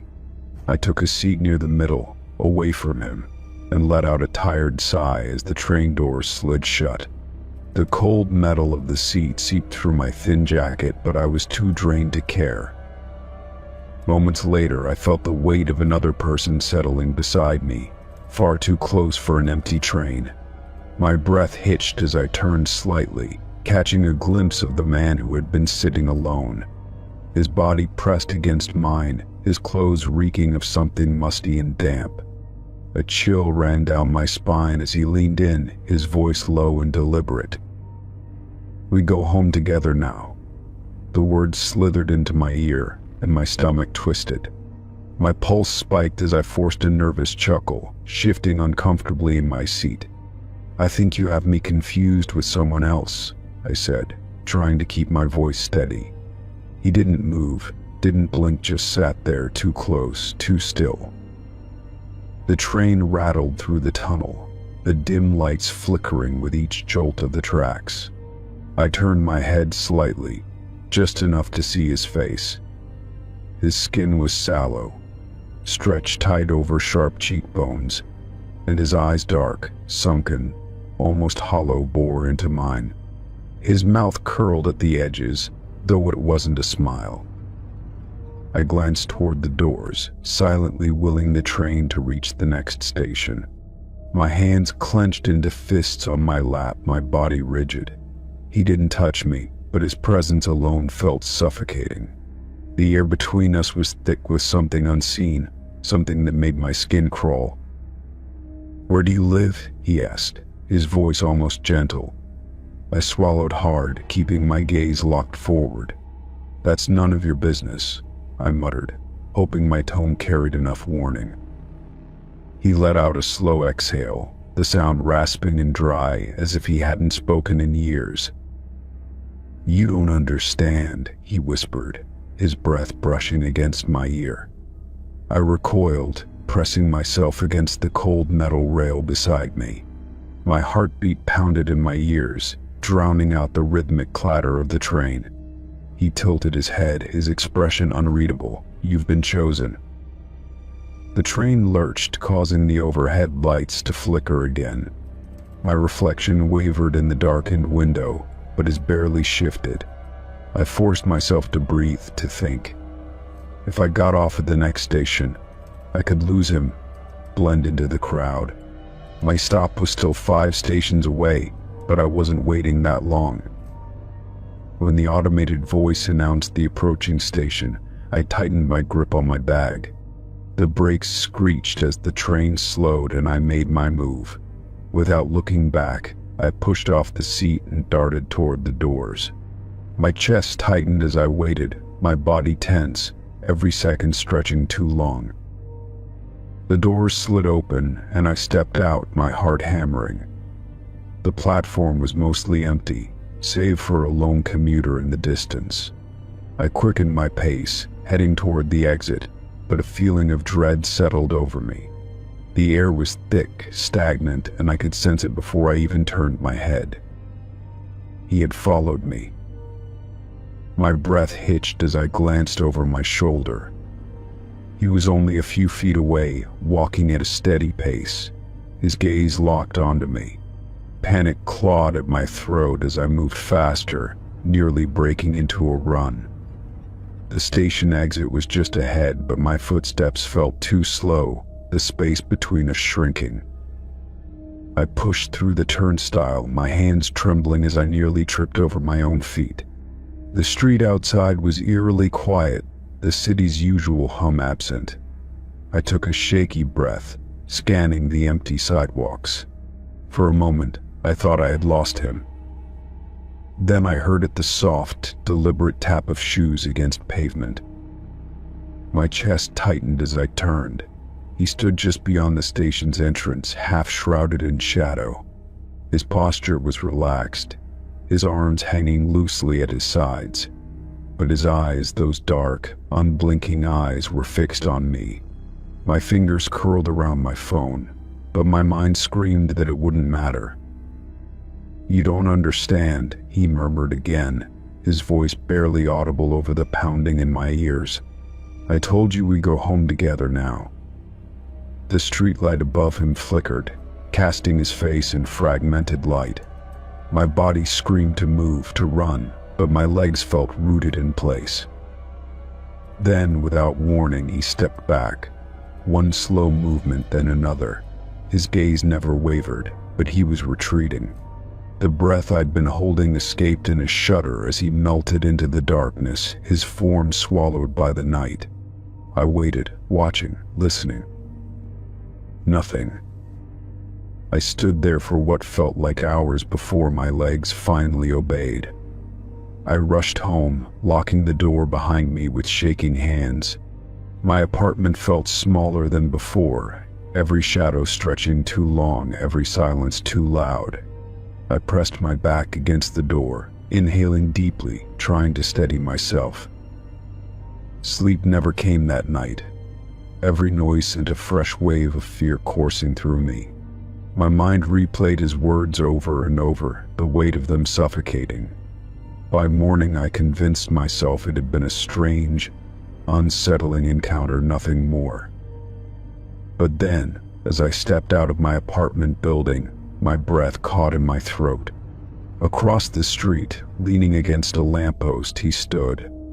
His lips curved slightly, his head tilting in that same unnatural way. My blood ran cold as he lifted a hand and waved, slow and deliberate. It wasn't over. Story 19. I remember a house at the end of my street. It was old, with peeling white paint and a sagging front porch, but it had always been there. I used to walk past it every day on my way home, barely giving it a second thought. Then one morning, it was gone. Not burned down, not demolished, just gone, like it had never existed. The land where it once stood was bare, covered in smooth, undisturbed grass. There were no signs of a foundation, no remnants of debris, no evidence that a house had ever been there. I stood at the edge of the property, confused, my mind struggling to make sense of what I was seeing. I asked my parents about it that evening, expecting them to be just as puzzled as I was. My mother frowned, looking at me like I had said something strange. "There was never a house there," she said, her tone firm, absolute. My father nodded in agreement, not even looking up from his newspaper. Their reaction sent a chill through me. I had seen the house every day, noticed the flickering light in the upstairs window at night. I had heard the creaking of its porch when the wind blew too hard.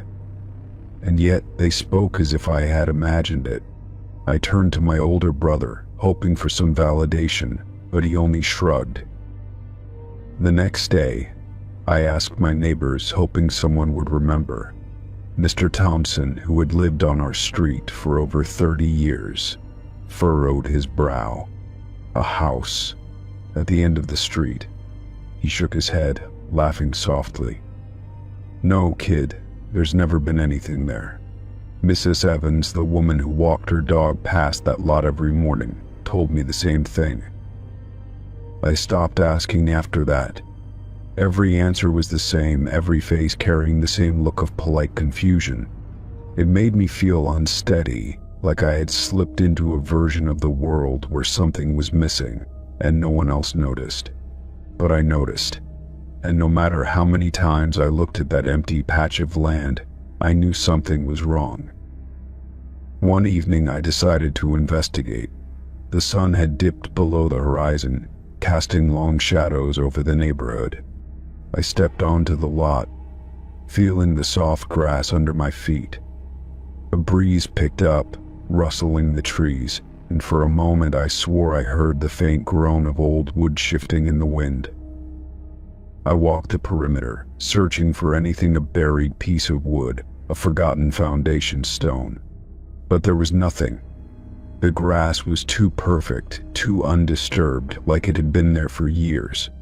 I was about to leave when I felt it.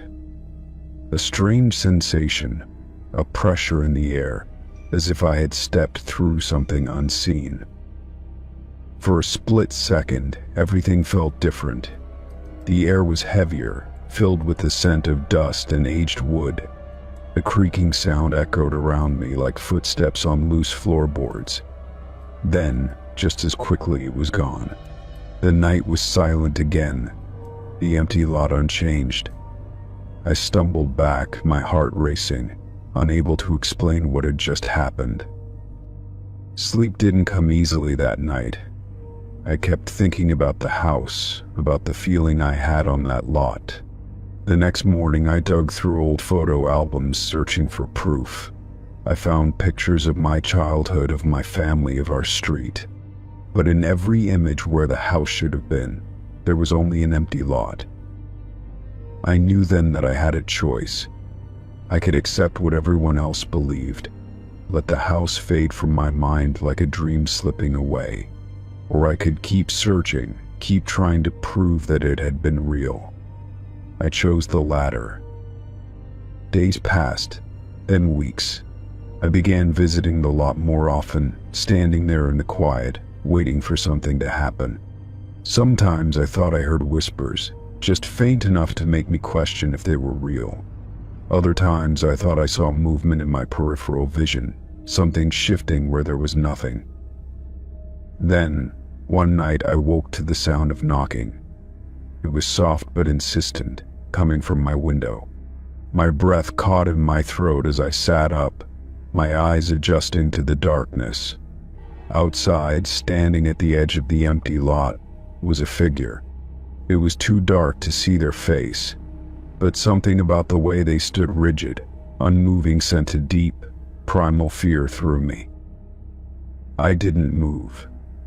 I barely breathed. The figure lingered for what felt like an eternity before finally turning and walking toward where the house used to be. And as they reached the center of the lot, they vanished. Not into the night, not into the trees, just gone, as if they had stepped through a door that no longer existed. I didn't sleep after that. I sat by my window, watching the empty space where someone had been. When morning came, I went outside, my hands shaking as I stepped onto the grass. This time, I didn't just feel it, I saw it. For the briefest moment, the house was there. Faded, like a reflection in a rippling pond, but unmistakable. The porch sagged just as I remembered. The upstairs window flickered with the same dim light. A shadow stood in the doorway, too distant to make out details, but I knew it was the figure from the night before. And then, like a breath exhaled, it was gone again. The lot was empty, the world unchanged. But I knew now I wasn't crazy. The house had been there. It still was in some way, in some place just beyond reach.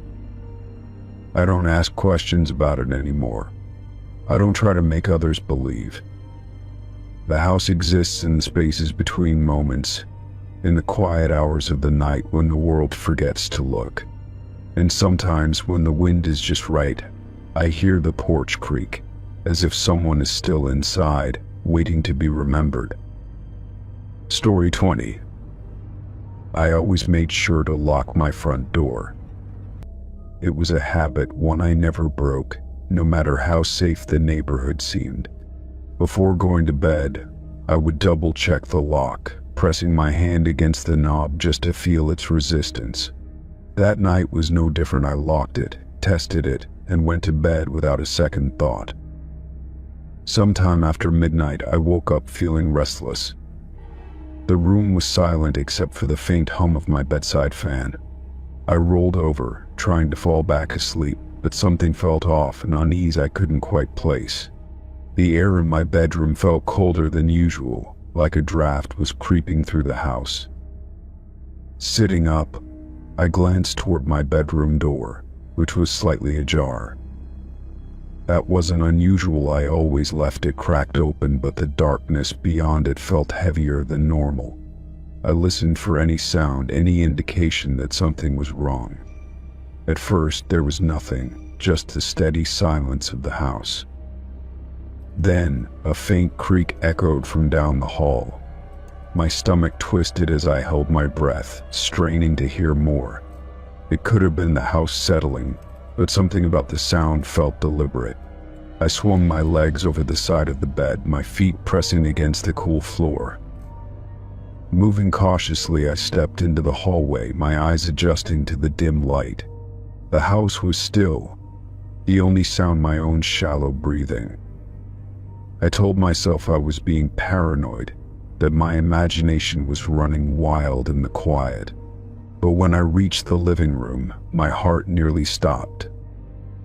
The front door was wide open, not just unlocked, but standing ajar, revealing the darkness outside.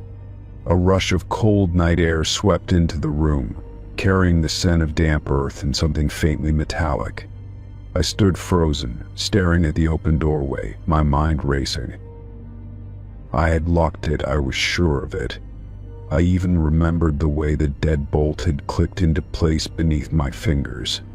Yet there it was, open as if someone had walked in or walked out. A wave of dread settled in my chest as I forced myself to move closer. I hesitated at the threshold, peering outside. The street was empty, the glow of a distant street lamp casting long shadows across my driveway. My car was where I had left it, untouched. Everything looked normal, yet the air felt wrong, thick with a quiet that made my skin crawl. Stepping back inside, I gripped the doorknob and shut the door, locking it once again. My hands felt unsteady, the cold metal pressing against my palm. I checked the windows, making sure they were still locked, my paranoia growing with each step.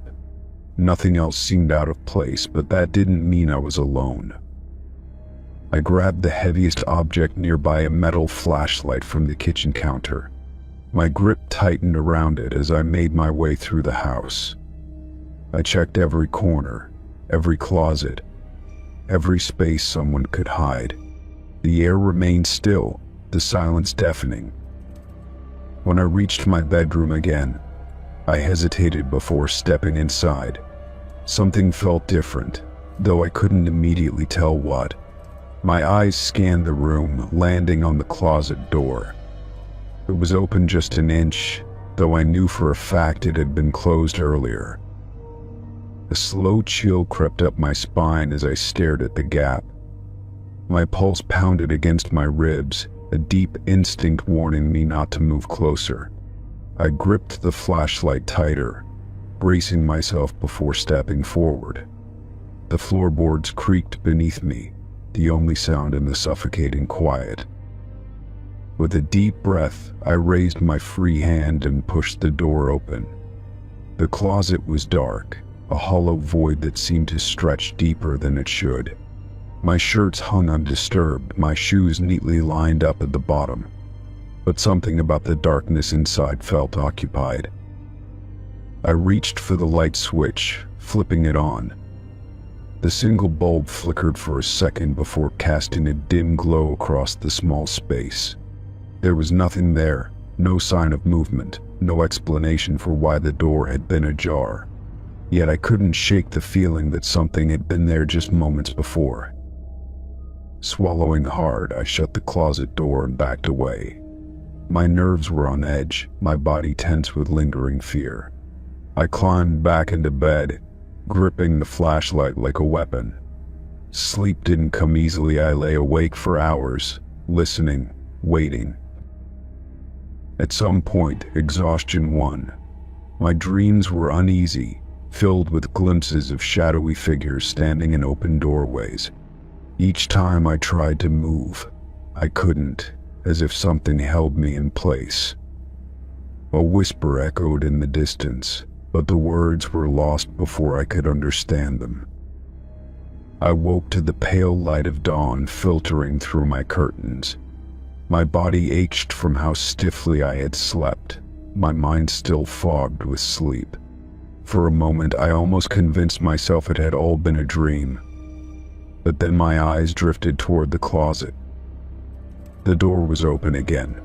Not wide, just an inch exactly how I had found it last night. A cold dread settled in my stomach as I slowly sat up. I didn't want to check, didn't want to see if anything had changed, but I had to. Sliding out of bed, I moved cautiously toward the closet. The floor felt colder than usual beneath my bare feet. My breath was shallow as I reached for the handle, hesitating just before touching it. The silence pressed in around me, heavy and expectant. With a sharp inhale, I yanked the door open. The closet was exactly as I had left it, nothing disturbed. Yet that feeling of being watched, of something unseen lingering just beyond my senses, hadn't left. My fingers twitched as I reached for the light switch again. The bulb flickered, then dimmed before going out completely.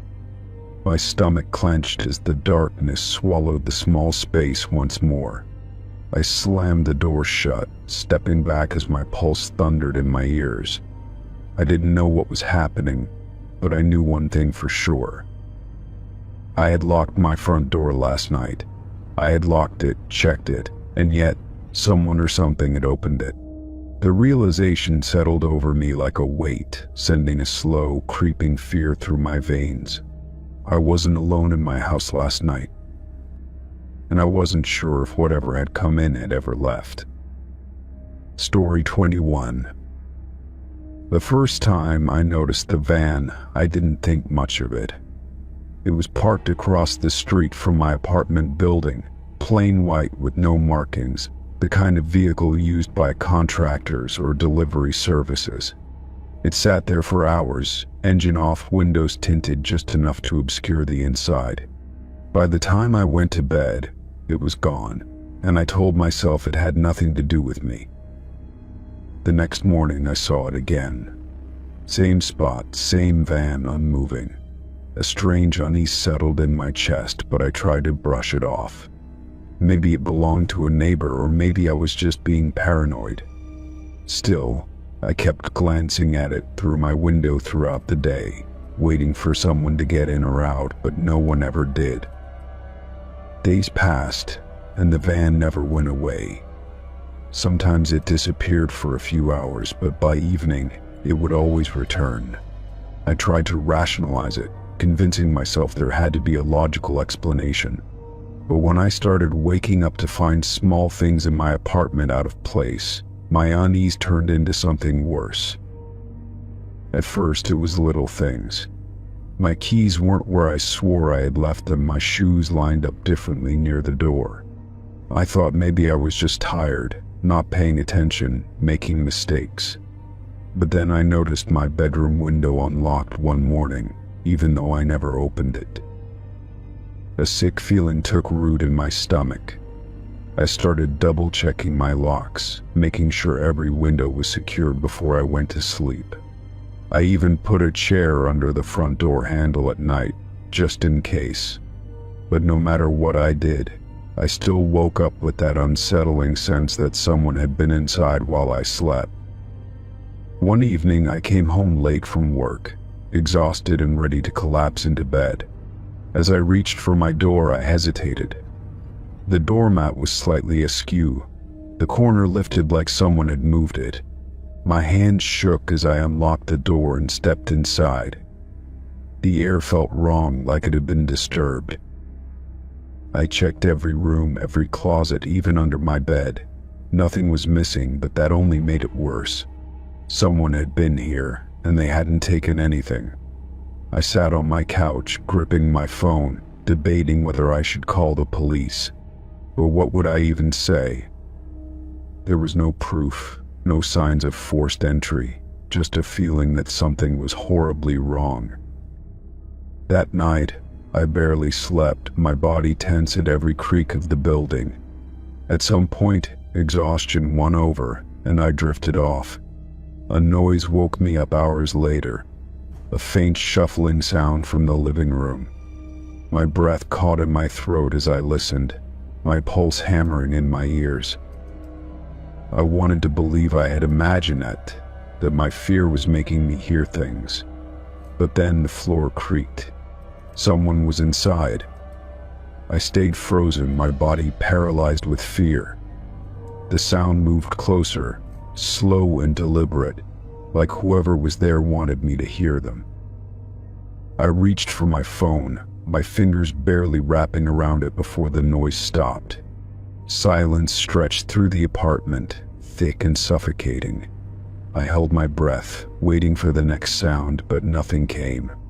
Minutes passed, dragging like hours, and then finally I worked up the courage to move. I crept to my bedroom door, my hands trembling as I reached for the knob. The living room was dark, the faint glow from the streetlights casting long shadows. I strained my ears, listening for any sign of movement, but the apartment was empty.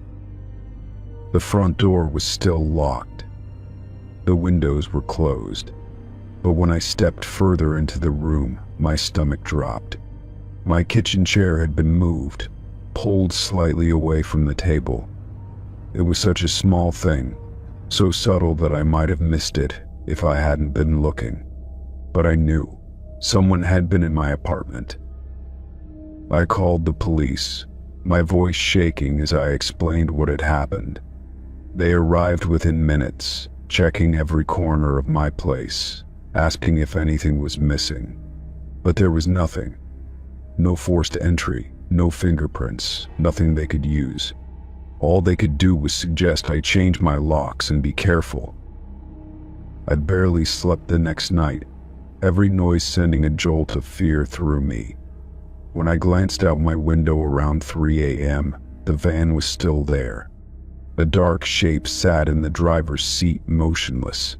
My throat went dry. They weren't even trying to hide anymore. I packed a bag the next day and went to stay with a friend across town. For the first time in weeks, I felt like I could breathe again. But my relief didn't last. 2 nights later, my friend shook me awake in the middle of the night, her face pale. There was a van parked outside her building. Panic surged through me as I rushed to the window. There it was, parked just down the street, its headlights off, its windows dark. My stomach twisted as I realized that whoever was inside had followed me. They knew where I was staying. We called the police again, and this time they took me seriously. An officer knocked on the van's window, demanding the driver step out. The door opened, and a man climbed out, his face hidden under a hood. My blood ran cold as I realized I had never seen him before. They questioned him, but he claimed he was just waiting for a friend. He had no weapons, no reason for them to arrest him. But when they ran his plates, they discovered the van had been reported stolen. That was enough to take him in for further questioning. Even after he was gone, I couldn't shake the fear that had settled deep in my bones. The police told me they'd keep me updated, but I knew better than to relax. Someone had been watching me for weeks, creeping into my apartment, moving my things, standing in the dark while I slept. I moved to a new apartment across the city within days. I changed my number, got new locks, even installed extra security cameras. But sometimes, in the dead of night, I still wake up with the unshakable feeling that someone is there. Watching. Waiting. Story 22. The house had been sitting empty for as long as I could remember. It was a 2-story structure with peeling paint, boarded up windows, and a sagging porch that looked ready to collapse. Everyone in the neighborhood had stories about it: ghosts, strange noises, figures seen moving past the windows. My friends and I thought spending the night there would be a fun challenge, a way to prove the stories were nothing but myths. We met outside just after sunset, flashlights in hand, our backpacks filled with snacks and sleeping bags. The front door was locked, but the back door, as we had guessed, was broken. The second we stepped inside, the air felt colder, musty with the scent of rotten decay. The floorboards creaked under our weight, each sound amplified by the eerie silence of the house. We sat up in the living room, placing our bags in the center while shining our flashlights around. The walls were covered in graffiti, and the furniture was gone except for an old couch covered in dust. The windows had been smashed long ago, leaving jagged shards of glass in the frames. A gust of wind passed through, rattling the boards and making the entire house groan. After some nervous laughter and half-hearted jokes, we decided to explore. The kitchen was a mess, cabinet doors hanging open, an old fridge with its door ajar, its insides black with mold. A single wooden chair sat in the corner, looking oddly out of place. As I shined my light over the counter, I noticed something that made my stomach tighten: a knife, rusted and stained, resting next to a darkened puddle on the floor. I called my friends over, and we all stared at it in uneasy silence. The stories about this house were just rumors, but this looked real. One of my friends, Jake, tried to brush it off, saying it was probably left by squatters. Still, an uneasy feeling settled in my chest, a nagging thought that we were not supposed to be here. We made our way upstairs, each step creaking beneath us. The hallway was lined with doors, most of them open, revealing empty rooms with peeling wallpaper and sagging ceilings. As I walked past one of the rooms, a strange sensation crawled up my spine. It felt like someone was watching me, standing just out of sight in the darkness. I shined my flashlight into the room, expecting to see nothing, but my breath caught in my throat. The closet door was slightly ajar, and behind it, I swore I saw the faintest outline of a figure. My heart pounded as I backed away, my flashlight shaking in my grip. I wanted to call out to my friends, but before I could, the door creaked shut on its own. A wave of panic hit me, and I turned to find my friends. They were further down the hall, whispering about something they had found in another room. I rushed over, my voice tight, as I told them what I had seen. They exchanged uneasy glances but didn't seem convinced. Jake, as always, laughed it off, saying my mind was playing tricks on me. Still, the atmosphere had changed. The fun, the excitement had drained away, leaving behind a suffocating tension. We decided to head back downstairs, hoping to settle in for the night and shake off the nerves. But as we descended, we heard something that made us stop in our tracks, a soft, dragging sound coming from the kitchen. None of us spoke as we turned our flashlights toward the doorway. The sound was slow and deliberate, like something heavy being pulled across the floor. My grip tightened around my flashlight as I stepped forward, peering around the corner. The chair that had been in the corner earlier was now in the center of the room, turned to face us. My stomach twisted, and I swallowed hard, trying to come up with a rational explanation. My friends stood frozen behind me, their faces pale in the dim light. Then, without warning, a sharp noise echoed through the house, a loud bang from upstairs, like a door slamming shut. We bolted. None of us spoke, none of us questioned it. We ran for the back door, our feet pounding against the floorboards. As we reached the threshold, I felt something brush against my arm, cold and unmistakably real. I let out a strangled yell and stumbled forward, nearly tripping over the broken step outside. We didn't stop running until we were halfway down the street, panting, our hands shaking. The house stood behind us, dark and silent, as if nothing had happened. But I knew what I had felt, what I had seen, and when I turned to look at my friends, I could tell they had felt it too. The next day, curiosity got the best of me. I searched online for anything about the house, half expecting to find nothing but urban legends. What I found made my blood run cold. Just weeks before, the house had been the scene of a brutal crime. A man had murdered his entire family inside, then vanished without a trace. The kitchen was where the first body had been found, slumped over a chair. The upstairs hallway was where the final victim had run, only to be caught and dragged back. And the closet in the room where I had seen the figure, that was where the police believed the killer had hidden, waiting for his moment. I shut my laptop, my hands clammy, my heart racing. That house had never been abandoned. It had been left untouched, a crime scene that still held echoes of the past. And worst of all, we had not been alone that night. Story 23. The ad had seemed harmless enough. A vintage record player, barely used, listed at a steal of a price. The seller had responded quickly to my message, giving me an address just outside of town. I hadn't thought much about it as I drove out, expecting a quick exchange and an easy deal. The neighborhood was quiet, almost too quiet for early evening.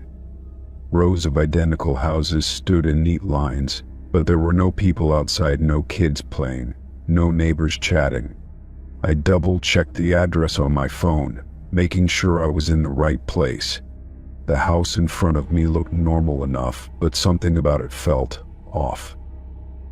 The porch light flickered slightly, casting a dim glow over the front steps. The windows were dark, the blinds drawn tightly shut. I hesitated before knocking, suddenly aware of how still everything was. A few seconds passed, then the door creaked open just enough for someone to peer out. The man on the other side was older than I expected, his face partially hidden in the dim light. His expression was unreadable as he glanced past me, as if checking to see if I had come alone. "You here for the record player?" he asked, his voice flat. Something about the way he said it made my skin prickle. I nodded, forcing a polite smile. He stepped back, gesturing for me to come inside. My gut told me to leave, but I reasoned with myself maybe he was just wary of strangers. Maybe this was just how he was. Against my better judgment, I stepped inside. The door clicked shut behind me, a little too quickly. The air inside was stale, carrying a faint scent of dust and something else I couldn't quite place. The hallway was narrow, leading deeper into the house where the only light came from a single lamp. "It's in the back," the man said, already walking ahead. His movements were stiff, unnatural, like he was forcing himself to act casual. I followed, every instinct telling me this wasn't right. The house felt empty, but not in the way an unoccupied home should. It was more like someone had cleared it out hastily, leaving behind only what was necessary. The walls were bare, and the furniture looked like it hadn't been used in years. We reached a small room at the end of the hall, and he motioned for me to step inside. The record player was there, sitting on an old wooden table. But as I stepped closer, I noticed something strange. A thick layer of dust covered the table, except for the perfect, clean outline where the record player had been recently placed. My pulse quickened as I realized what that meant.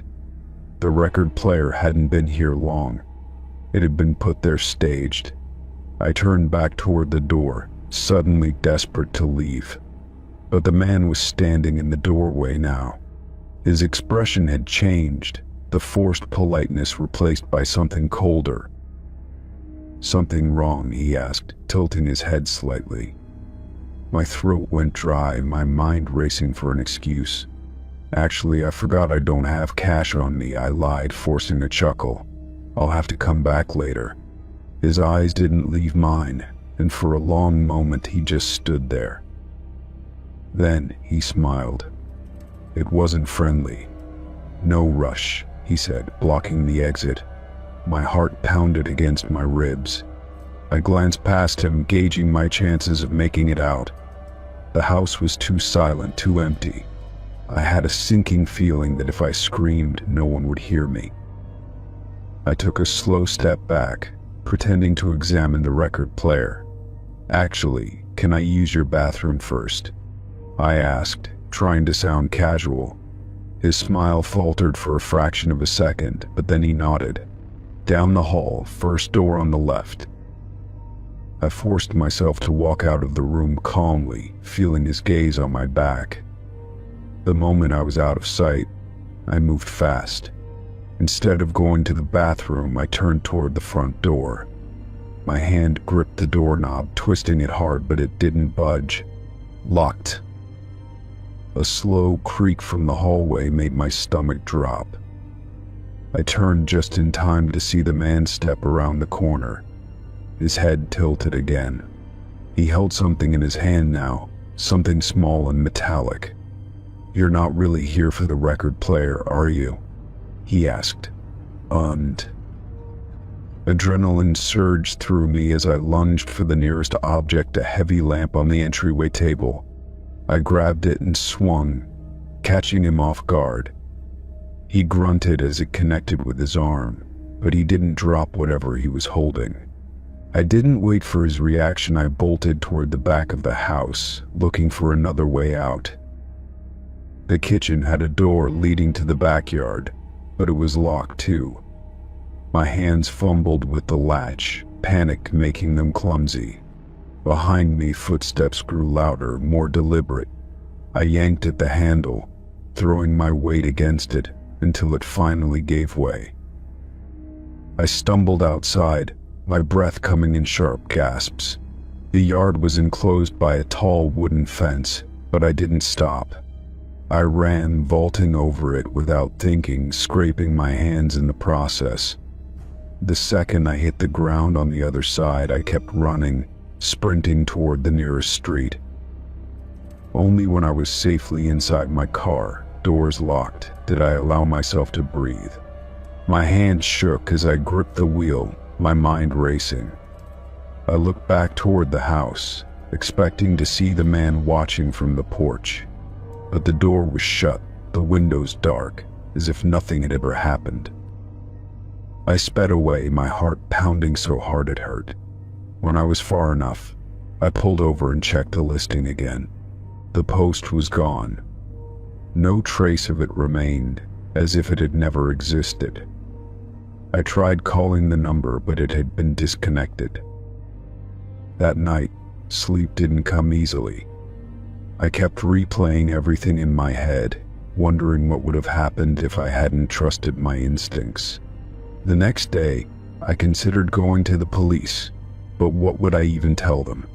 I had no proof, no address, just a feeling that I had walked into something meant for someone who wouldn't have made it out.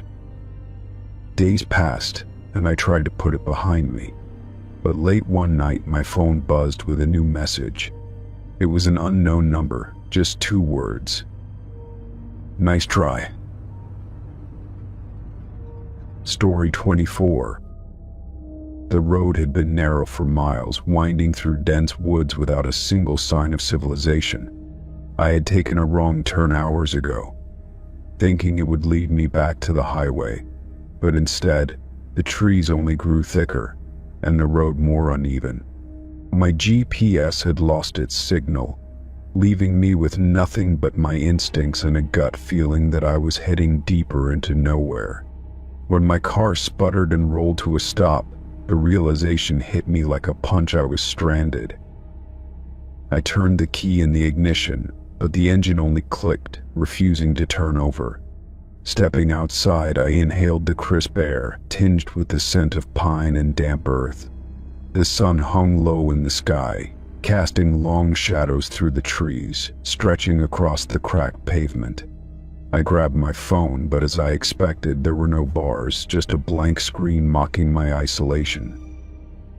I popped the hood, though I barely knew what to look for, let alone how to fix it. The engine was still warm, but something smelled faintly burnt, something that didn't seem right. I stood there, listening to the eerie quiet, the kind that only existed far from towns and highways. The silence pressed against me, making me hyper-aware of every rustling leaf, every distant snap of a twig. A chill ran down my spine when I caught movement in my peripheral vision. A figure stood between the trees, partially obscured by the fading light. My breath caught in my throat as I stared, but before I could make out any details, they were gone, swallowed by the forest.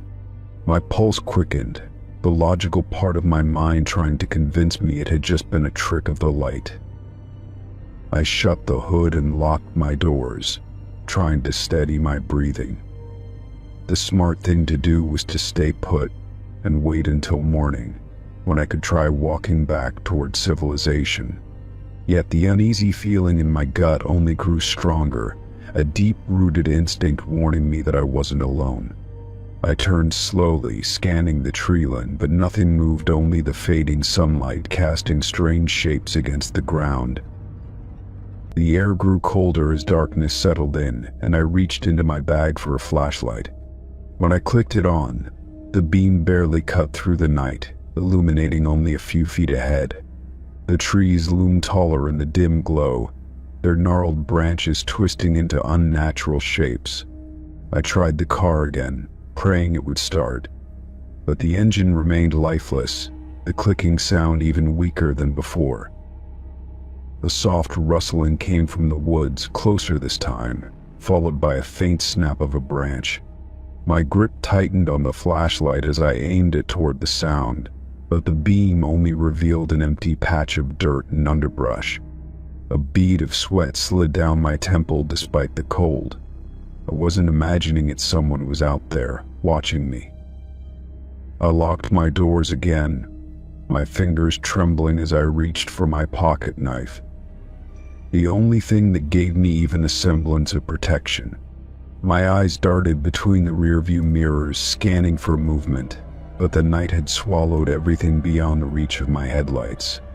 I cursed myself for taking this trip alone, for thinking I could handle the wilderness without a backup plan.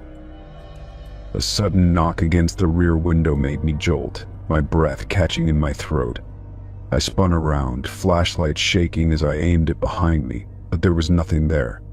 Just the empty back seat, the glass unbroken, my own wide-eyed reflection staring back at me. My heart pounded, the silence stretching long and heavy, suffocating in its weight. Then, another noise, this time from the front of the car, a slow dragging sound like something scraping against metal. Every muscle in my body screamed at me to run, to get out and sprint in any direction, but I was frozen in place. My fingers clenched the knife so tightly my knuckles ached. I forced myself to move, to lean forward just enough to see over the dashboard. A figure stood directly in front of my car, just beyond the reach of the headlights. Too tall, too still, its face obscured by the darkness. My breath hitched as I realized it wasn't moving, just standing there, watching. The air in my lungs turned to ice as I fumbled to start the engine again, my hands shaking so violently I could barely grip the keys. The figure took a step closer, the movement slow, deliberate. A primal terror surged through me, overriding all logic. I yanked at the door handle, flinging it open and sprinting into the woods without thinking. Branches tore at my skin as I pushed forward, feet stumbling over roots and rocks, my breath coming in short, panic gasps. Behind me I heard footsteps, heavy, unhurried, following at a measured pace. The knowledge that it wasn't running after me made it so much worse, as if it knew I wouldn't get far. My lungs burned as I forced myself to keep going, dodging between trees, the flashlight beam bouncing wildly. Every sound in the forest suddenly felt like a threat, every shadow stretching toward me like grasping hands. I didn't stop running until my legs gave out, sending me crashing onto the damp forest floor. My body heaved with exhaustion, but I forced myself to listen, straining for any sign of movement. The footsteps were gone, just the wind moving through the trees, whispering through the leaves. I held my breath, barely daring to move, waiting for anything to break the silence. Minutes passed, maybe hours. I couldn't tell anymore. My muscles ached, my pulse a relentless drumbeat in my ears. Slowly, I crawled behind a thick tree, pressing my back against the rough bark. My only hope was to wait out the night and find my way back in the daylight. Then, from the darkness ahead, a voice whispered my name, soft, barely above a breath, but unmistakable. My entire body seized with fear, my heart hammering so loudly I thought it might give me away. I clenched my teeth, gripping the knife in my trembling hand, willing myself not to make a sound. The whisper came again, closer this time, threading through the trees like a breeze.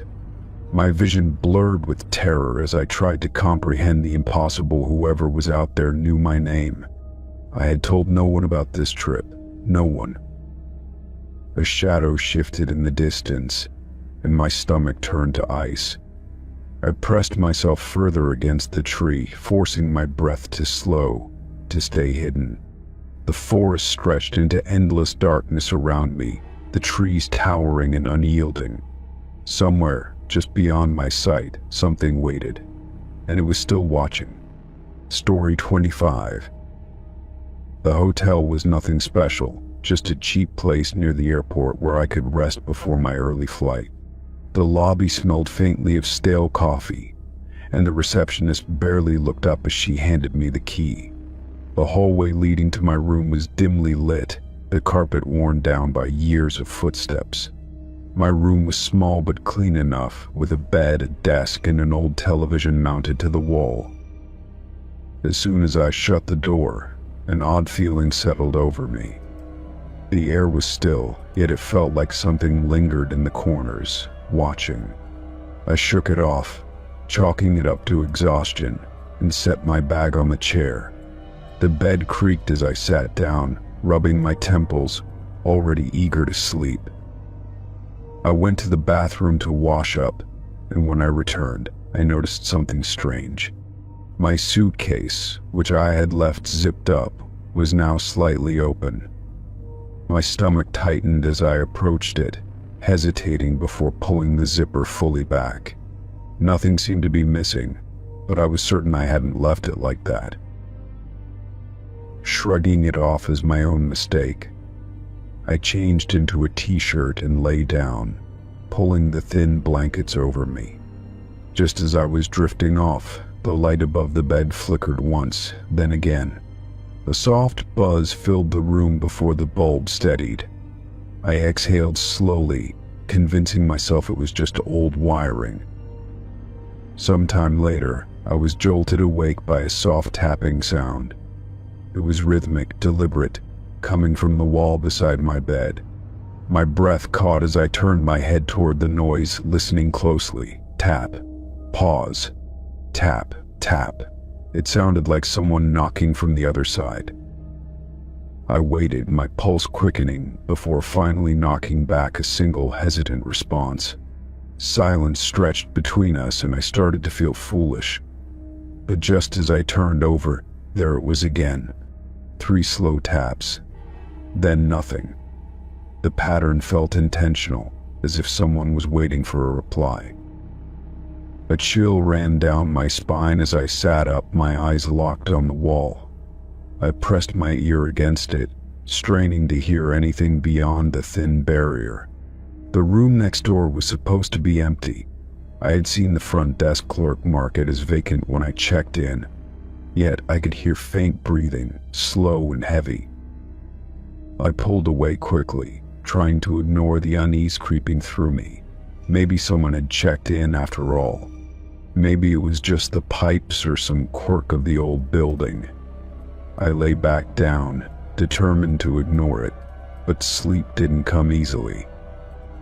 At some point, exhaustion won and I drifted off. When I woke, the room felt different, colder, heavier.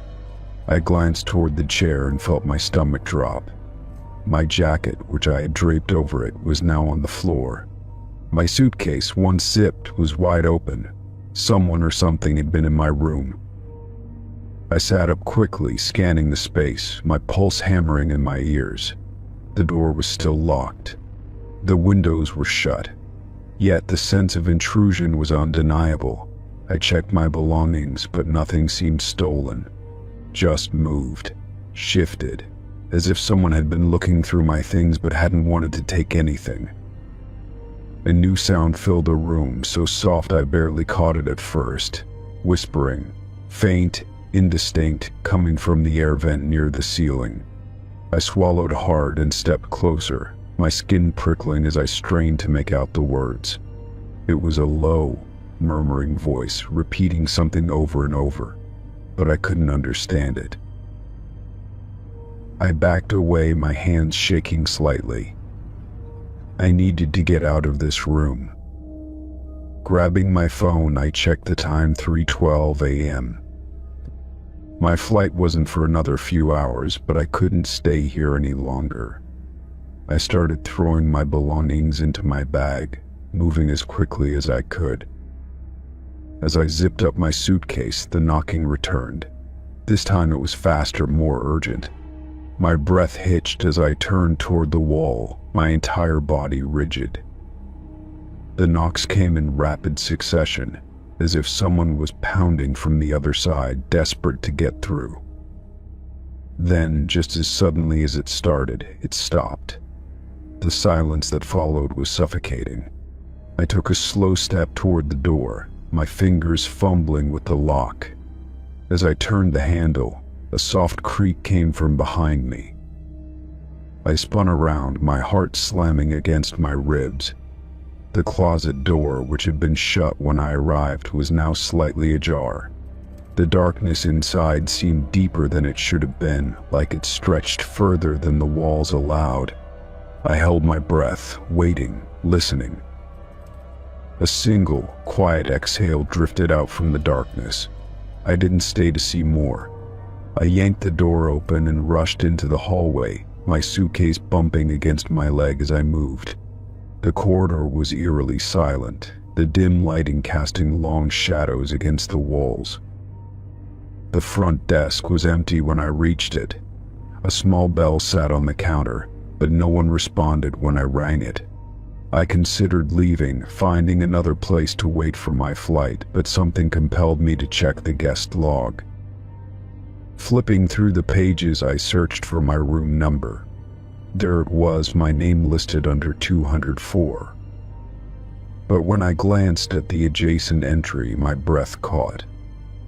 Room 206, the room next to mine, had been checked out over a week ago. No one else was listed. I grabbed my suitcase and left, stepping into the early morning air, my body still buzzing with adrenaline. The moment I was outside, the heaviness lifted, like I had been released from something I hadn't even realized was holding me. At the airport, I kept glancing over my shoulder, half expecting to see someone following me, but there was nothing. Just the usual travelers, the hum of airport life. By the time I boarded my flight, I convinced myself that maybe I had imagined parts of it, that exhaustion had played tricks on me. It wasn't until I arrived home and unpacked that I found something I knew hadn't been there before. a folded piece of paper tucked neatly into my suitcase. With shaking hands, I opened it. Welcome back. Story 26. The evening air was crisp as I jogged along the familiar path winding through the park. The sun had dipped below the horizon, casting long shadows through the trees. I had always preferred running at this hour, fewer people, more peace, just the rhythmic sound of my footsteps on the pavement. The path was mostly empty, save for a couple walking in the distance and an older man sitting on a bench. I kept my pace steady, my breath controlled, music playing softly in my earbuds. I barely noticed when someone fell into step behind me, assuming it was just another runner. A hand suddenly clamped over my mouth, and an arm wrapped around my waist, yanking me backward.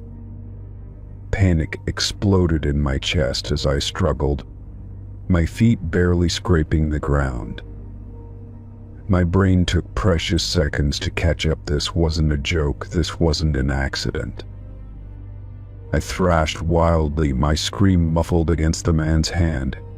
His grip was ironclad, his breath hot against my ear.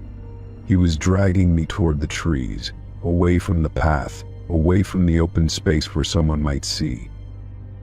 Adrenaline surged through me, giving me strength I didn't know I had. I threw my elbow back as hard as I could, connecting with his ribs.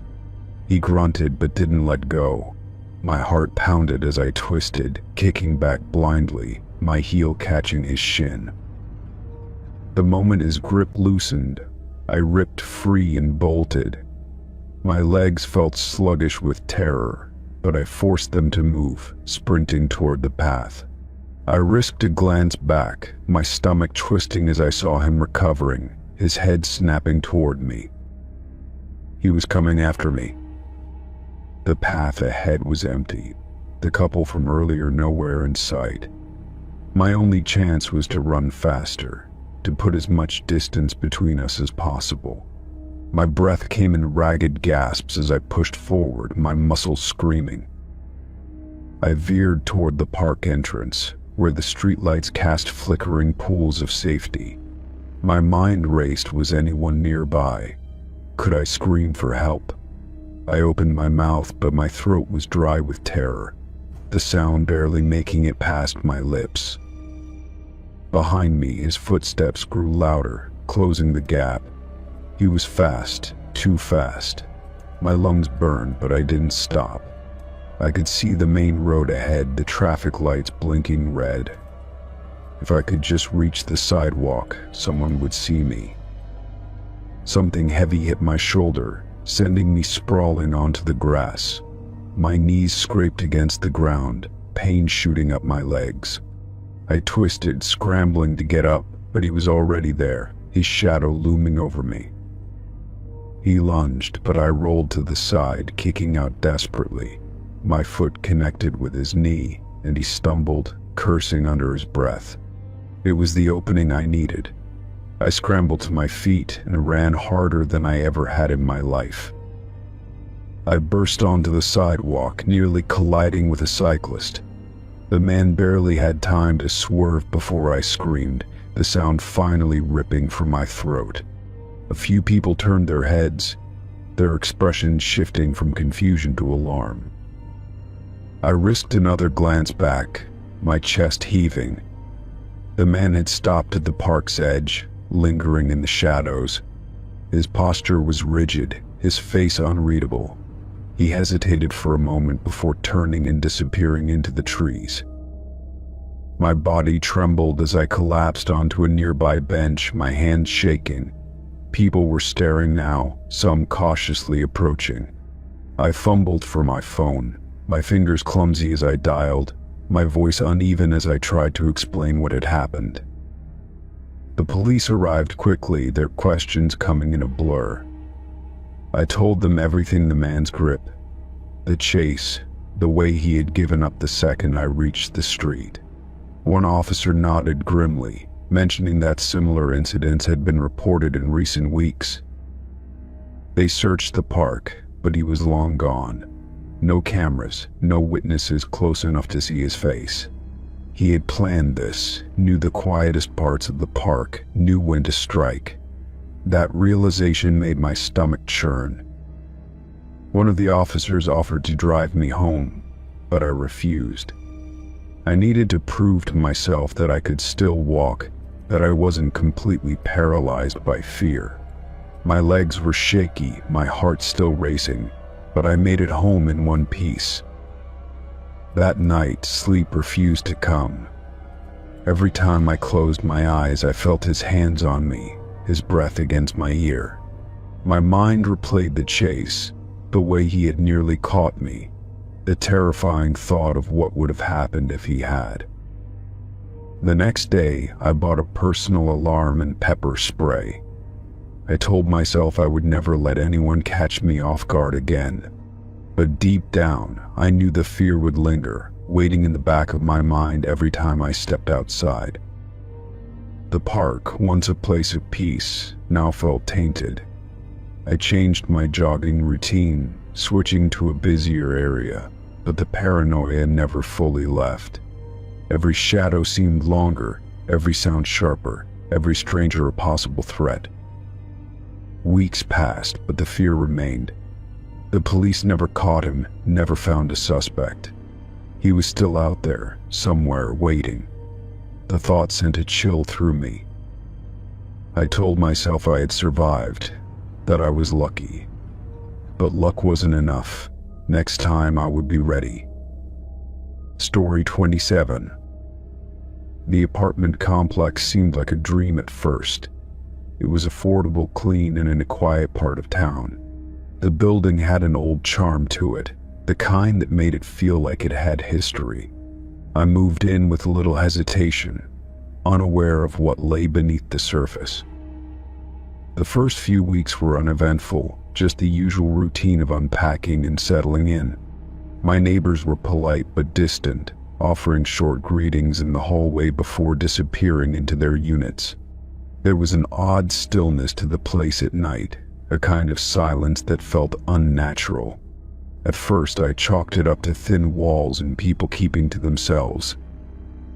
Then, little things started happening. Doors left slightly ajar, the sound of footsteps in the hallway when no one was there. The elevator would stop on floors no one had pressed, lingering with its doors open as if waiting for someone unseen. At night, I swore I could hear murmuring through the vents, voices that never quite formed words. I mentioned it to the building manager, an older man with tired eyes and a permanent frown. He barely reacted, just shrugged and muttered something about old buildings making noises. When I asked about the tenants, his expression darkened. He told me not to worry about my neighbors and that it was best to mind my own business. That only made me more curious. The people who lived here seemed normal at first glance, but the more I paid attention, the more I noticed the oddities. Some barely left their apartments, others avoided eye contact, and a few looked outright afraid. There was one woman on my floor, pale and jittery, who jumped at the sound of my voice when I greeted her. One night, as I was heading back to my unit, I saw a man standing at the end of the hallway. He wasn't moving, just staring at an apartment door with an expression I couldn't read.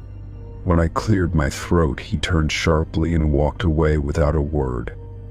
The next day, that apartment was empty. I asked another neighbor about it, a young guy named Mark, who had lived there for a few years. His face tightened when I brought it up, and he hesitated before answering. "People come and go," he said. "Sometimes they leave in the middle of the night. You get used to it." That didn't sit right with me. The more I thought about it, the more I realized I had never actually seen anyone move in or out. There were no moving trucks, no goodbyes, just apartments that would suddenly become vacant. I started keeping track, watching the windows and the doors. People were disappearing, and no one seemed to care. One night, I woke to the sound of something heavy being dragged down the hallway. The noise was slow, deliberate, and sent a chill up my spine. I crept to my door, peering through the peephole, but the hall was empty. The sound faded into silence, leaving me wide awake and uneasy. The next morning, the apartment across from mine was vacant. The woman who had lived there, the pale, jittery one, was gone without a trace. Her door was slightly open, and when I glanced inside, I saw her furniture still there, her belongings untouched. It was as if she had simply vanished. I tried asking more questions, but every time I was met with the same response: shrugs, avoidance, or outright hostility. The building manager stopped answering my calls, and when I cornered him in the lobby, he looked at me with something close to pity. "It's better if you don't ask," he said. That night, I couldn't sleep. The weight of the silence pressed down on me, filling every corner of my apartment. I kept my lights on, my door locked, but the sense of being watched never faded. At some point, exhaustion took over, and I drifted into an uneasy sleep. A knock at my door jolted me awake. It was soft at first, almost hesitant, but it quickly grew more insistent. My pulse hammered as I checked the time: 3:12 a.m. I hesitated, then moved toward the door, pressing my ear against it. A voice whispered my name. I stumbled back, my breath catching in my throat. I hadn't told many people in the building my name, and there was something about the voice that sent pure dread through me. I didn't respond, didn't move, just waited. Eventually the knocking stopped, and the silence returned. The next day, I went to Mark's apartment, desperate for answers.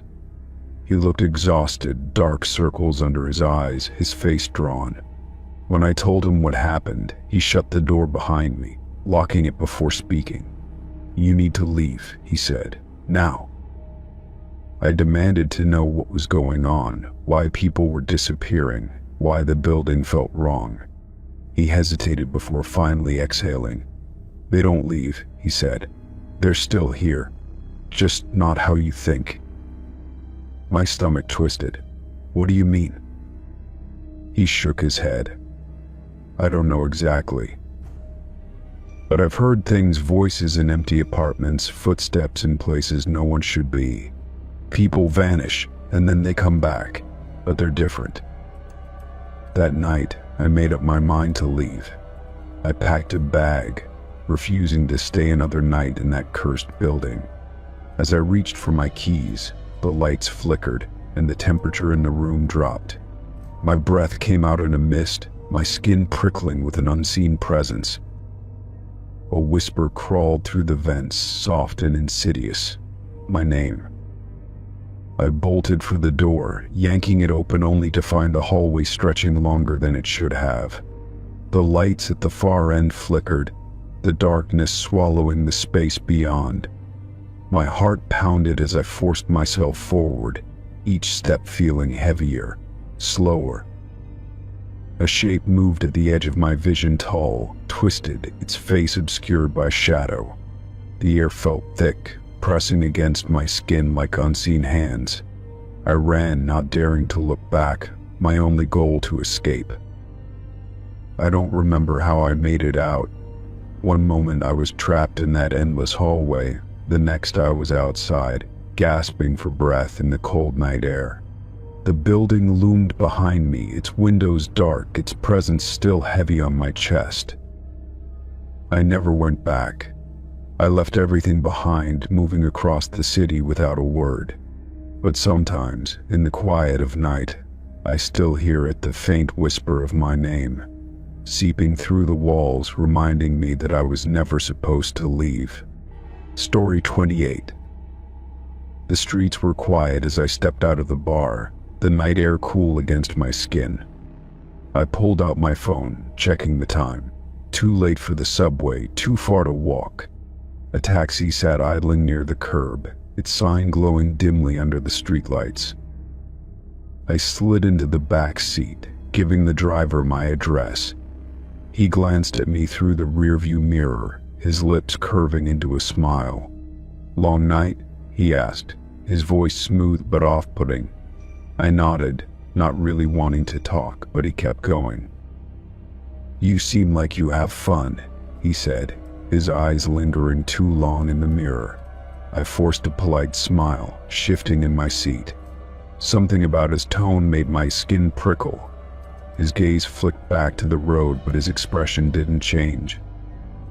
The city lights blurred past as we drove, the hum of the engine the only sound between us. I leaned my head against the window, exhaling slowly. Then I noticed he missed a turn. My stomach clenched as I sat up, my eyes darting to the passing street signs. Hey, I think you missed the turn from my street, I said, my voice careful. He didn't respond at first, just kept driving. My hands curled into fists in my lap. Excuse me, I said, louder this time. You're going the wrong way. He let out a chuckle, shaking his head. Shortcut, he murmured. Trust me, I know these roads better than any map. My pulse quickened, unease settling in my chest. The roads were getting darker, fewer streetlights, fewer cars. I pulled out my phone, opening the map. My heart sank when I saw the blue dot moving further from my address. No, this isn't right, I said, my voice sharper now. I tried to keep calm, but panic was creeping in fast. The driver sighed, his fingers tightening on the wheel. Relax, he said, just making a little detour. My mouth went dry, and I knew I had to act fast. I reached for the door handle, but the locks clicked down. My breath hitched, cold fear gripping my spine. Unlock the doors, I demanded. He didn't answer, just kept driving, his grip on the wheel firm. My fingers trembled as I searched for anything to use, my mind racing. You know, he said, his voice too casual, I don't usually pick up passengers this late. He glanced at me through the mirror, his eyes dark and unreadable. But you looked like you needed a ride. A sick feeling curled in my stomach. I dialed emergency services, my hands shaking. Before I could hit call, he snatched his arm back, grabbing my wrist. Don't do that, he warned, his voice losing its calm edge. I yanked my hand away, my pulse hammering. The car slowed as he turned onto a road lined with trees, barely lit by distant streetlights. My breath came in short, uneven bursts. This wasn't a shortcut. This was nowhere. I had to get out now. Now. I reached for my bag, my fingers wrapping around a small can of pepper spray. Pull over, I said, trying to keep my voice steady. He laughed, low and slow. Or what? He taunted. The engine hummed as we kept moving. I didn't hesitate. I aimed the spray at his face, pressing down hard. He let out a sharp curse, the car swerving violently. Tires screeched as he fought to control the wheel, his hand flying up to his burning eyes. I braced myself as the car lurched to a stop. The second the locks clicked open, I threw the door wide and bolted. My legs burned as I sprinted down the road, my breath ragged. Behind me, I heard him cursing, the sound of the car door slamming. I didn't stop. A pair of headlights appeared in the distance, and I waved frantically. The approaching car slowed, the driver rolling down the window. A middle-aged woman looked at me, concern in her eyes. Please, I gasped. Help me. Before she could answer, I heard heavy footsteps behind me. I turned just in time to see him, his face twisted in rage. My body reacted before my mind did. I yanked open the woman's passenger door and jumped in. Lock the doors, I screamed. She didn't hesitate.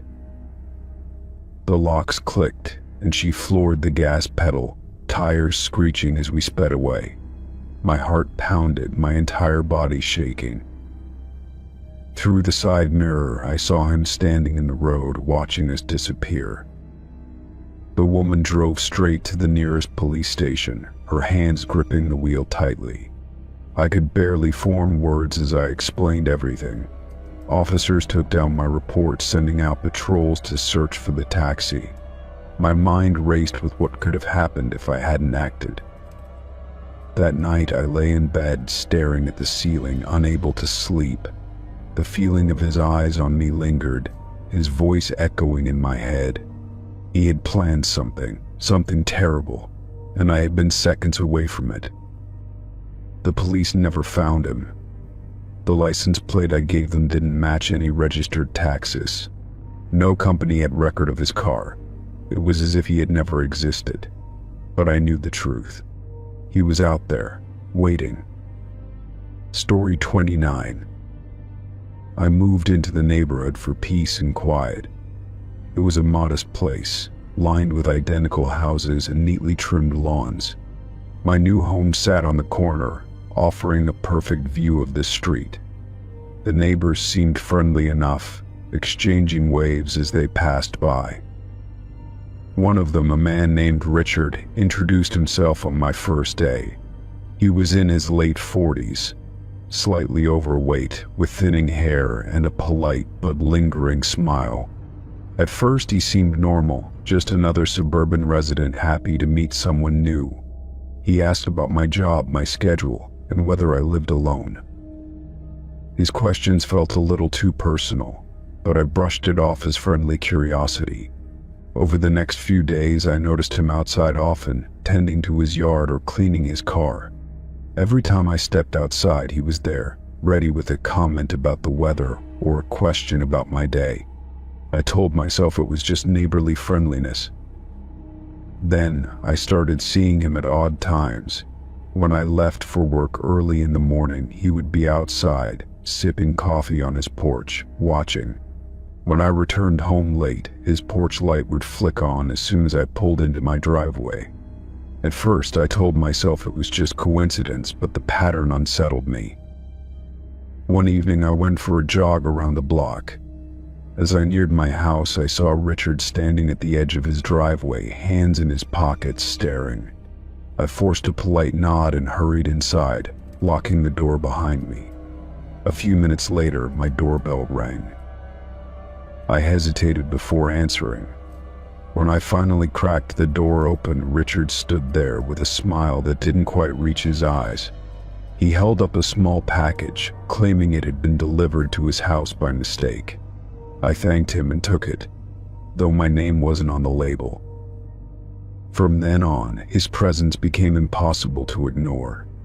If I left my blinds open, I'd catch glimpses of him watching from his window. If I went grocery shopping, I would sometimes see him in the same aisle, pretending it was a coincidence. It didn't matter what time of day, I always felt his eyes on me. I stopped going outside as much, but even then I felt watched. One night, as I was locking up, I heard the distinct sound of footsteps outside my window. My heart pounded as I slowly peeked through the blinds. Richard stood just beyond the glow of my porch light, staring at my house. I stepped back, my breath shallow, debating whether to call the police. Before I could make a decision, he turned and walked away, disappearing into the shadows. The next morning, I found fresh footprints in the dewy grass beneath my window. I started changing my routine, leaving at different hours, varying my routes. It didn't matter. Richard always seemed to know when I was coming or going. One night I decided to test him. I drove out of my neighborhood and parked a few blocks away, then walked back on foot. Sure enough, as I approached my house, I saw movement near my front door. Richard was there, trying the handle, his face partially hidden in the dim light. My stomach clenched as I pulled out my phone and dialed 911. He must have heard my footsteps because he quickly stepped back and disappeared around the side of my house. The police arrived within minutes, but Richard was gone. They searched the area, took my statement, and suggested installing security cameras. I told them about his behavior, but without concrete evidence, they couldn't do much. They knocked on his door, but he didn't answer. I installed cameras the next day, pointing one at my driveway and another at my back door. That night, as I reviewed the footage, my stomach dropped. At around 2 a.m., Richard appeared on the screen, standing at the edge of my yard, watching my house. He stood there for nearly an hour before walking away. I barely slept after that. I kept my phone within reach, my doors locked, my curtains drawn. One evening, as I sat in my dark living room, movement on the camera caught my eye. Richard was back, standing in my driveway, staring directly at the camera.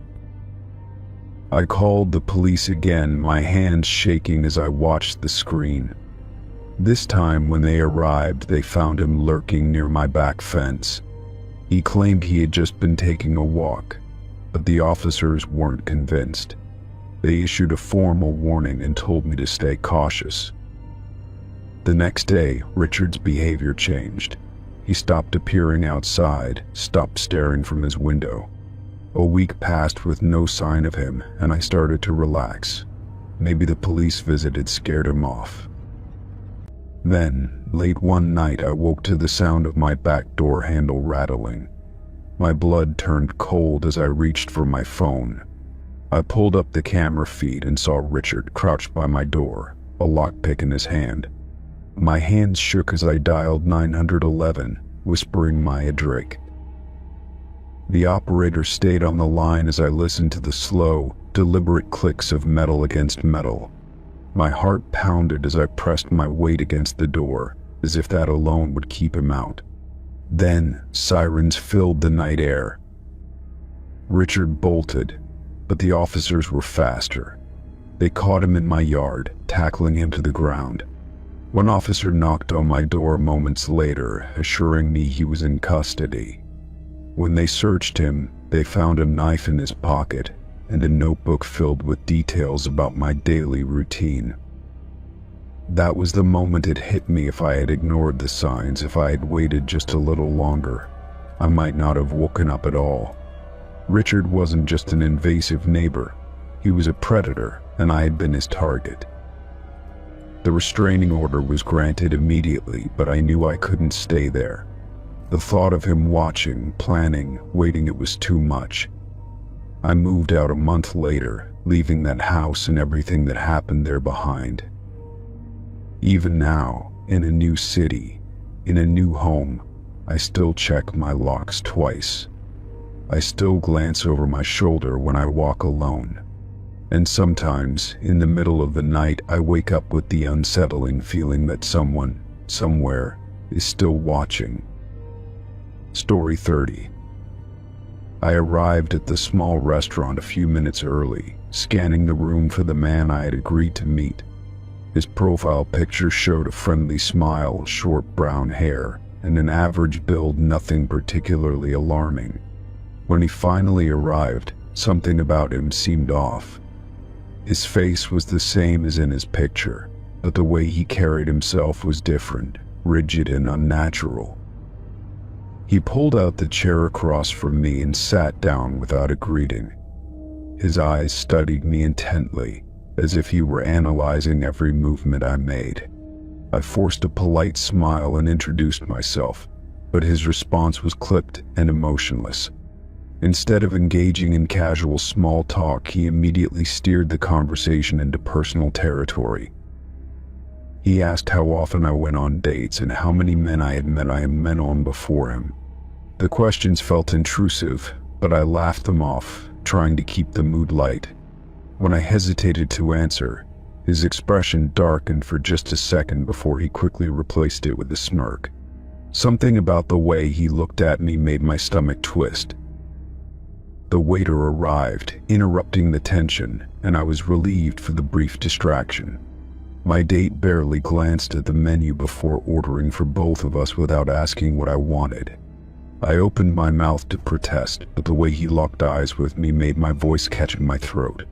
His gaze was expectant, as if daring me to correct him. The waiter hesitated, glancing at me for confirmation, but I forced a tight-lipped nod. My date leaned back in his chair, satisfied, and launched into a monologue about his beliefs on relationships. He spoke with absolute certainty, leaving no room for discussion. The way he emphasized control and obedience made my skin crawl. I sipped my water, my mind racing for an excuse to leave early.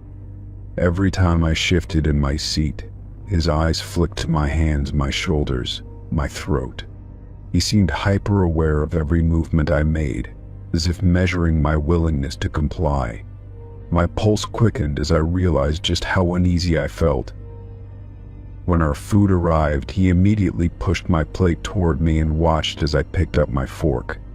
His gaze was sharp, his lips curving slightly as if he were enjoying some private joke. I forced myself to eat, each bite feeling heavier than the last. The restaurant was comfortably busy, but somehow I felt completely alone. Halfway through the meal, he leaned forward, his voice dropping low. He said he didn't believe in wasting time and wanted to know if I was serious about commitment. I hesitated, unsure how to respond. The intensity in his tone made it clear that he wasn't just making conversation, he was assessing me. I gave a non-committal answer, hoping to deflect, but he wasn't satisfied. He pressed further, asking if I was the type of woman who needed to be guided in a relationship. My stomach turned as I realized what he was implying. His words weren't romantic, they were a warning. I reached for my purse, making up an excuse about needing to be up early for work. His expression tightened for a moment before he forced a smile. He offered to walk me to my car, but something in my gut screamed at me to refuse.